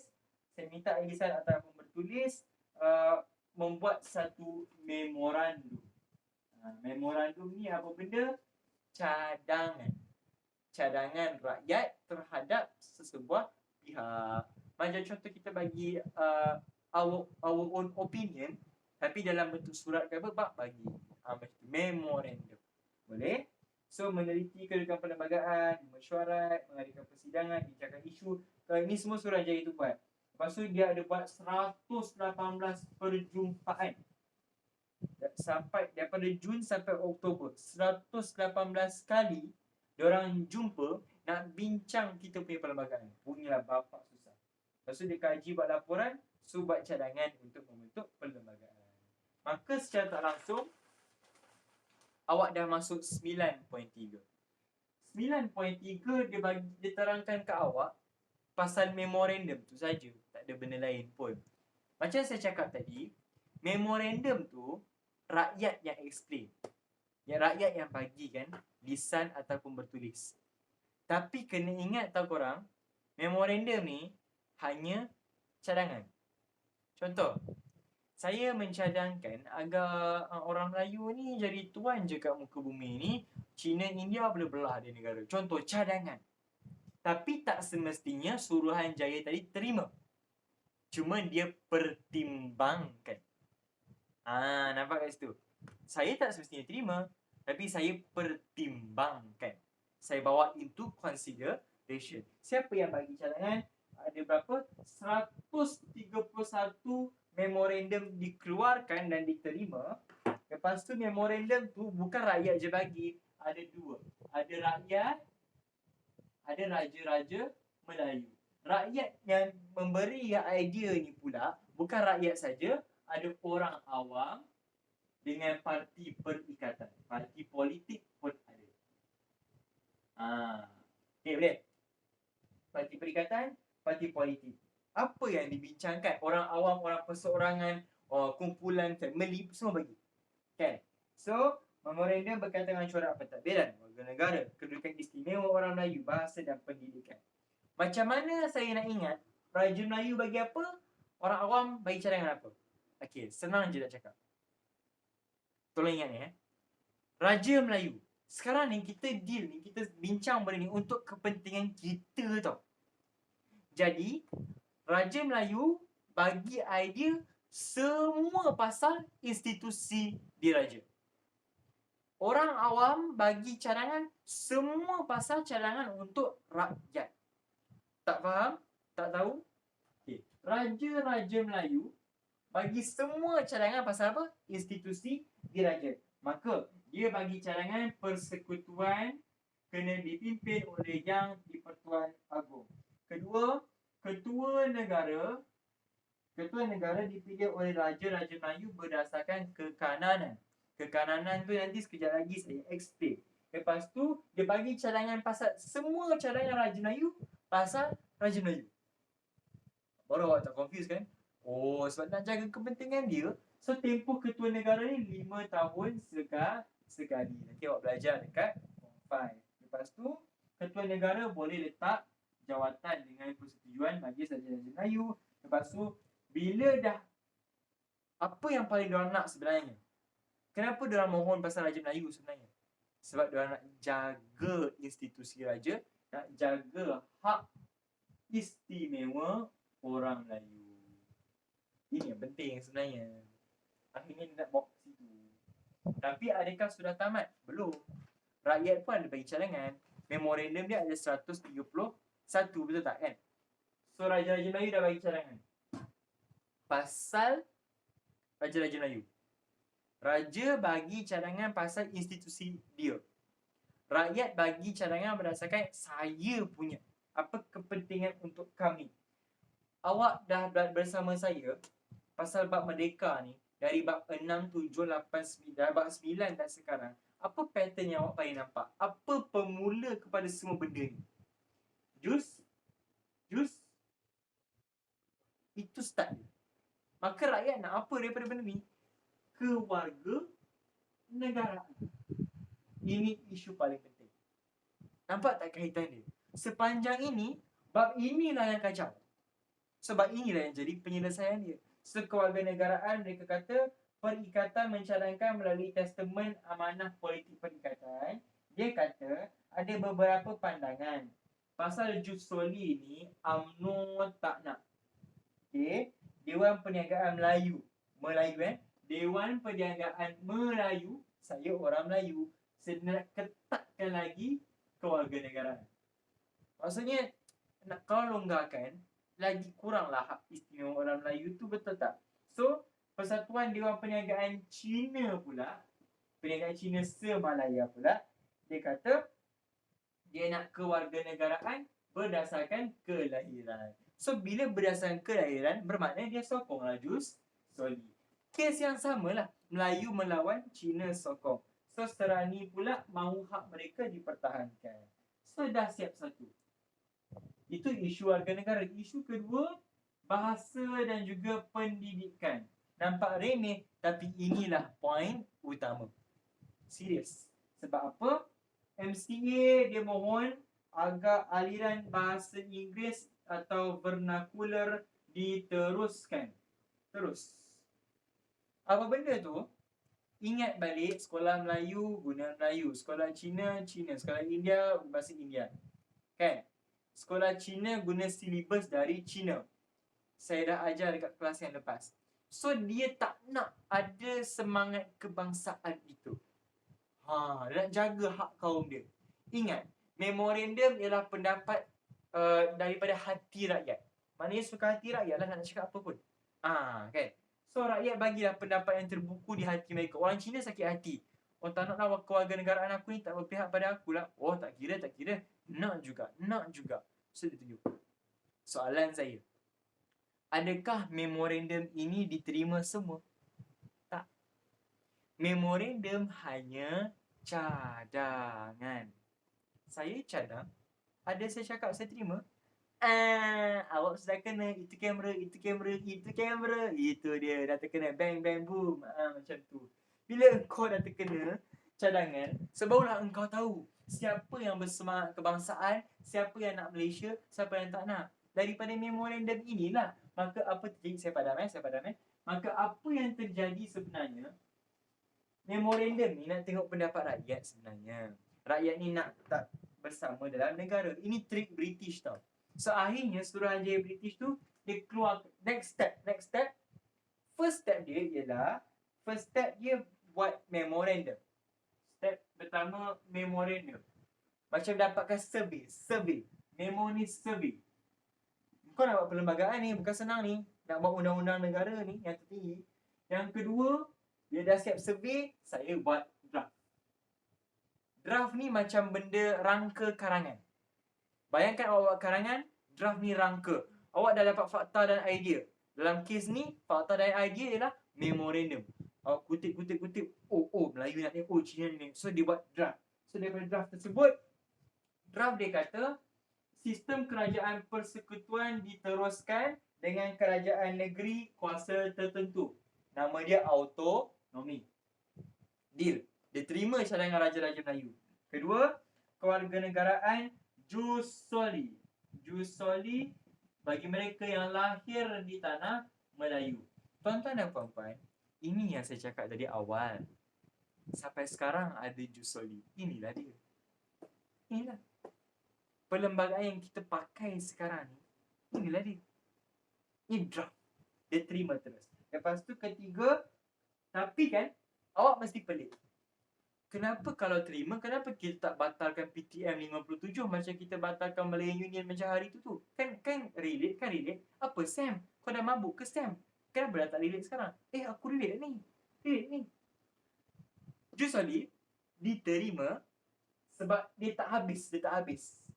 Ada satu ayat kat bawah dia kata hak istimewa orang Melayu Bumi Putra sebagai tuan tanah dikekalkan, dijaga. So bila orang Melayu terjaga, so apa jadi jus soli, jus orange, jus mango, jus apa, Megah Holdings ke apa yang bagi, tak kira lah. Sebab dah jaga dia orang Melayu. Takkan Melayu hilang di dunia, masih status sebagai tuan tanah. Kau bawa lah imigran mana pun nak jadi warga negara sekalipun, tak kisah. Kau bawa lah Mak Madu Sumareh pun naturalisasi kan, jadi pemain bola sepak yang tak faham shit. Gitu kan. So, masih tetap terjaga orang Melayu dalam macam-macam aspek. So, sebab itu dia terima. Jangan gelabah dik. Aku tahu kau gelabah kan, semua gelabah kat situ. Lepas tu, Raja dekat sini lah diperkenalkan dengan konsep Raja berperlembagaan. Okay. Kenapa raja boleh bertindak tetapi hanya tertakluk pada perlembagaan saja, kuasa dia. So raja takkan boleh jadi zalim, raja tak boleh menyalahgunakan kuasa sebab ada perlembagaan yang ikat dia. Itu sistem dia. So dengan seorang yang di-Pertuan Agong lah, mesti ada yang di-Pertuan Agong. Lepas tu parlimen ditubuhkan, parlimen mesti ada Majlis Mesyuarat Dewan Negara dan juga Dewan Rakyat. Macam sistem British guna model Westminster. Itu kaitan dia. Okay, macam saya kata tadi, UMNO bila dah ada dapat draft, contohlah, saya buat rangka karangan, saya tunjuk kat cikgu BM saya. Cikgu, macam mana karangan saya punya draft? Okey tak?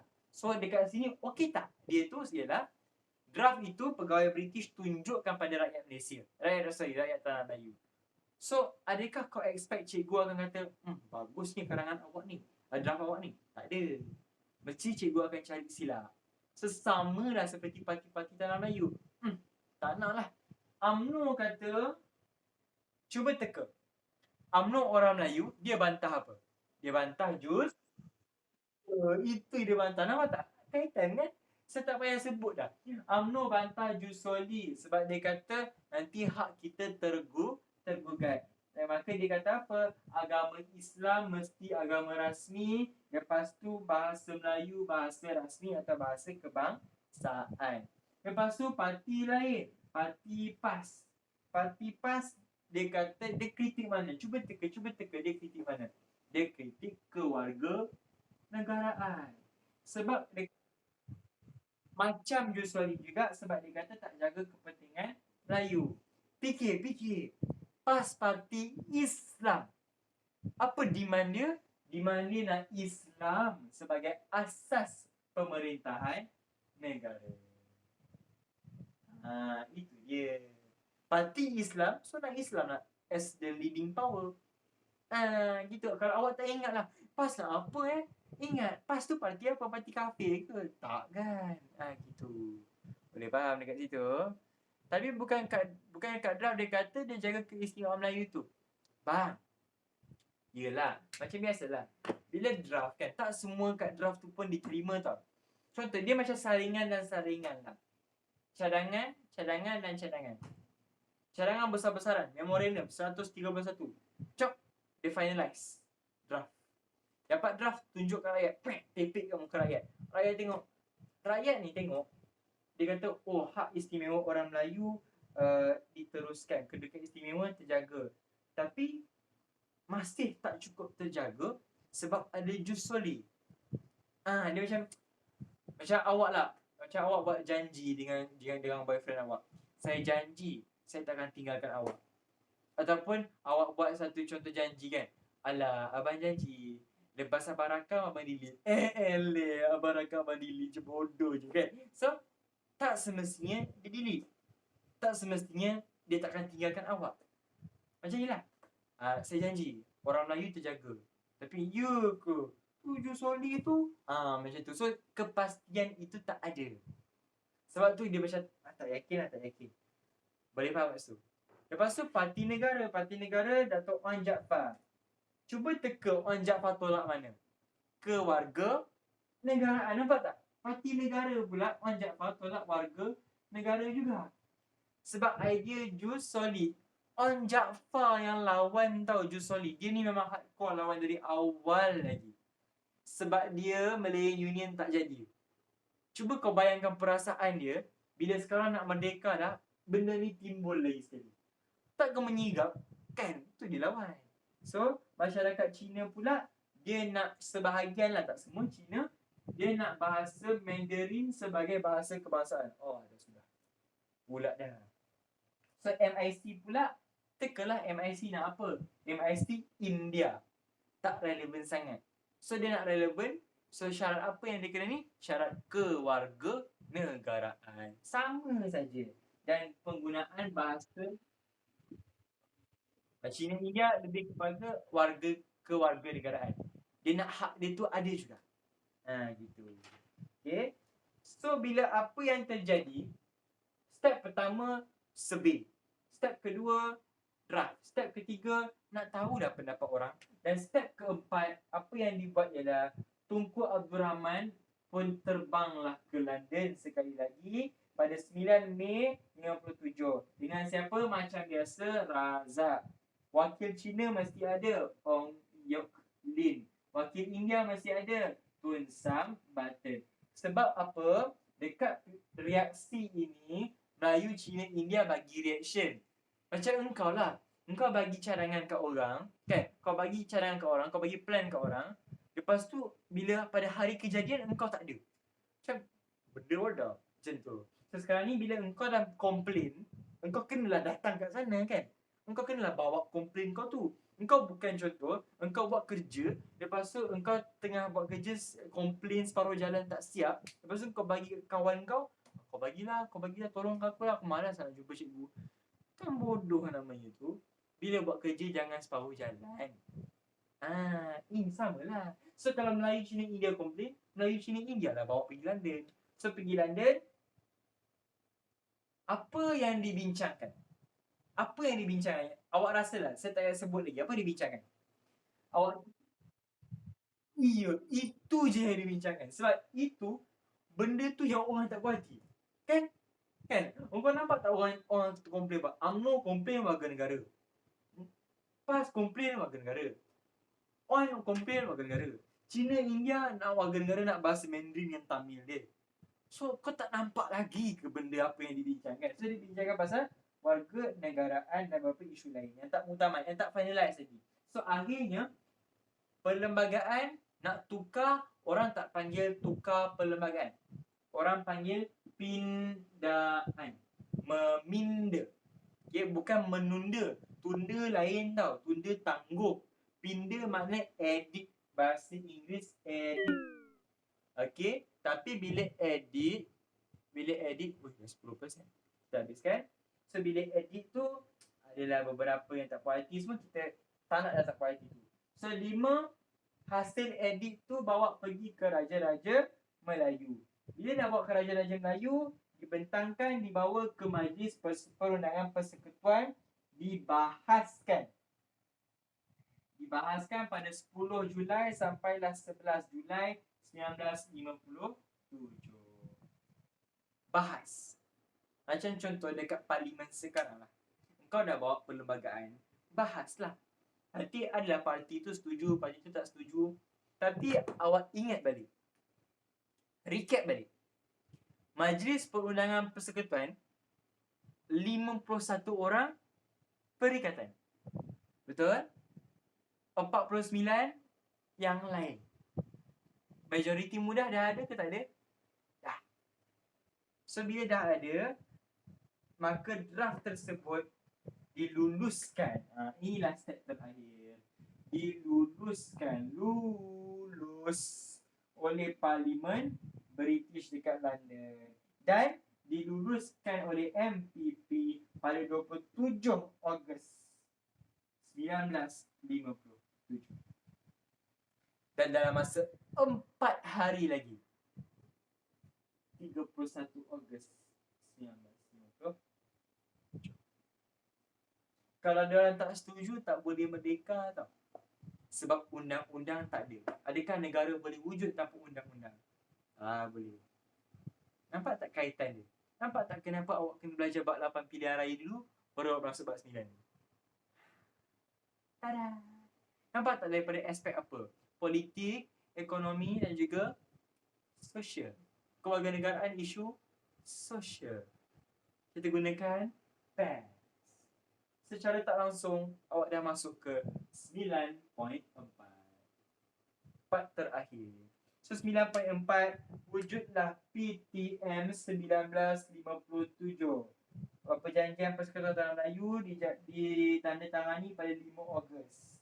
Lepas tu ditandatangani oleh siapa? Raja Melayu dengan Pesuruhjaya Tinggi British apa? Sir Donald McGillivray. Yang lain, nama lain tak wujud dah. Tinggal Donald tu je. Michael, McDonald, apa tak ada. Sekarang delivery. Tapi nama semua Mac. Tahulah Big Mac kan? Gitu. So, ditandatangani ditandatangani bagi pihak Ratu British. Ratu British tak dia datang ke Tanah Melayu, dia ada hal dia.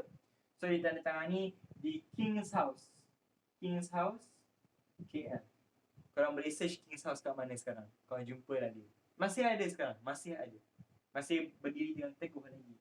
So inilah asas pembentukan perlembagaan PTM 57. Perjanjian ni lah. Perjanjian ni asas pada perlembagaan. So korang pun nak tahu apa intipati perjanjian PTM 57. Sebelum kita tutup, step dah faham. Oh, ini step dia sebenarnya. Awak tengah buku teks awak, bapak panjang tu. Rupanya itu je step dia. Tak jauh pun. Saya terangkan tak sampai sejam dah beda. Apa intipati PTM 57? Intipati means apa yang dibincangkan. Kan? Apa yang dibincangkan? Paling penting. Kita sebut apa? Politik, ekonomi, sosial. PES. Sentuh politik. Maka isu politik ialah sistem yang baru. Iaitu pengasasan demokrasi berparlimen dan tak habis. Dan raja berperlembagaan. Jangan stop dekat berparlimen. Jangan. Bahaya. Dia datang in pairs. Berpasangan. Macam awak, suami dan isteri berpasangan. Bukan awak dengan crush awak. Itu namanya angan-angan tak kesampaian. Itu dia. Sorry kacau sikit. Gitu. And orang yang suka K-pop pun, itu pun angan-angan tak kesampaian. Dia tak pandang pun awak. Gitu. Cukuplah meluangkan masa, tenaga dan duit untuk orang yang tak perasan pun akan anda. Sedap Okay, sambung. So, politik pemilihan yang di Pertuan Agong 5 tahun sekali dalam kalangan Raja Melayu. So, keistimewaan ini terbentuk dalam bahagian 4. Bahagian 4 Negeri Persekutuan Perkara 32/1. Ini kurungan 1. Ini banyak masuk undang-undang. Tak payahlah hafal sangat. Okay. So, politik sudah. Sosial pula. Tolonglah. Engkau dah 3-4 bab belajar benda sama, guys. Isu apa paling diorang tak suka? Tolong. Ya, jadi itulah intipati dia. Tolonglah. Tak payah nak hafal apa lagi dah. Kau dah fahamkan storyline ni macam mana kan? Apa benda yang masalah? Memang benda tu kan memulakan masalah warga negara, yang tamatkan pun warga negara lah. Okay, warga negara lah. So, setiap orang dia punya kata kunci. Lahir di dalam persekutuan pada hari merdeka tu atau selepas itu akan jadi warga negara. Tetapi ada 3 syarat. Okay, perkara 14, 15 dan 19. Perkara 14 mesti melalui penguasaan undang-undang. Perkara 15 mesti berdasarkan pendaftaran.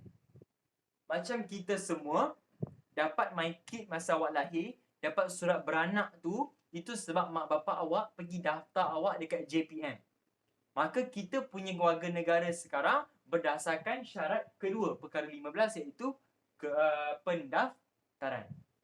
Macam contoh pemain bola Mahmadus Sumareh, kan? Dia main untuk tim Malaysia kan? Sumareh, Dipola, semua tu. Dia bukan orang Malaysia. Tapi dia diberi kewarganegaraan sebab dia ada kepakaran untuk negara. Dia bagi jadi warga negara di bawah naturalisasi. Dia diberi kewarganegaraan. Senang lah. Senang macam tu. Tapi apa yang awak nampak kat sini? Lahir. Kewarganegaraan berasaskan kelahiran. Bermakna Jus Soli ada lahir ke tak? Ada lah. Itu je kata. Ada, awak tak nak percaya. So, lahir. So, tapi apa yang orang puas hati sebab dia ada 3 syarat. So, dia agak susah lah sikit nak menipunya. Yang ketiga, sosialnya. Yang orang Melayu paling tak puas hati, takut sangat dengan Jusodi. Kedudukan istimewa orang Melayu. So, dan kepentingan kaum dan kepentingan kaum lain. Dia gabra sangat dengan Jusodi. Okey, dalam perlembagaan, okey, fine. Kalau awak nampak, tolong buka perkara 153. Tolong buka. Nanti awak search kan. Perkara 153 Perlembagaan Persekutuan. Pasal hak orang Melayu, pasal hak Raja Melayu, hak istimewa. So, kedudukan istimewa masih ada. Rakyat keturunan Melayu diberikan keutamaan sebab status mereka sebagai tuan tanah, kan? Rakyat asal. Hak masyarakat lain tetap dilindungi. Perkara 153/1. Tolong chat. Ini penting. Lagi, apa yang parti PAS suka komplain tadi? Agama Islam.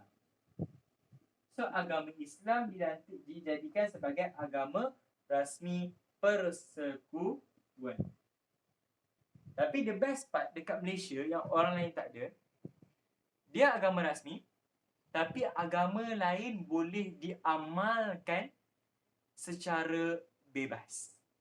Nampak tak kita tekankan kebebasan beragama. Okay.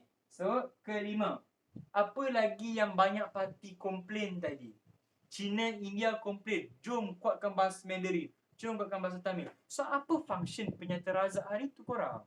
Apa function Tun Abdul Razak buat satukan sekolah kebangsaan bagai bahasa Melayu pengantar lah apa bagai kalau diorang nak bahasa sendiri? Mana semangat kebangsaan? Kalau tak bersatu padu, boleh merdeka tak? Tak boleh. Jadi dekat dalam perlembagaan finale ni bukan draft dah. Ini finale. Boleh merdeka tapi radikal, akhirnya Melayu, Cina, India takkan aman. Akhirnya dia tak aman dalam negara, kena jajah balik. Apa function kau pergi mohon merdeka sampai London? Tak ada. Itu yang British nak. So bila kita tak aman, British masuk, jajah balik, eksploitasi balik. Kita takkan merdeka dah. Nak ke macam tu? Maka pentingnya kompromi. Dekat sinilah hebatnya orang Melayu. Bahasa Melayu sebagai bahasa kebangsaan. Bahasa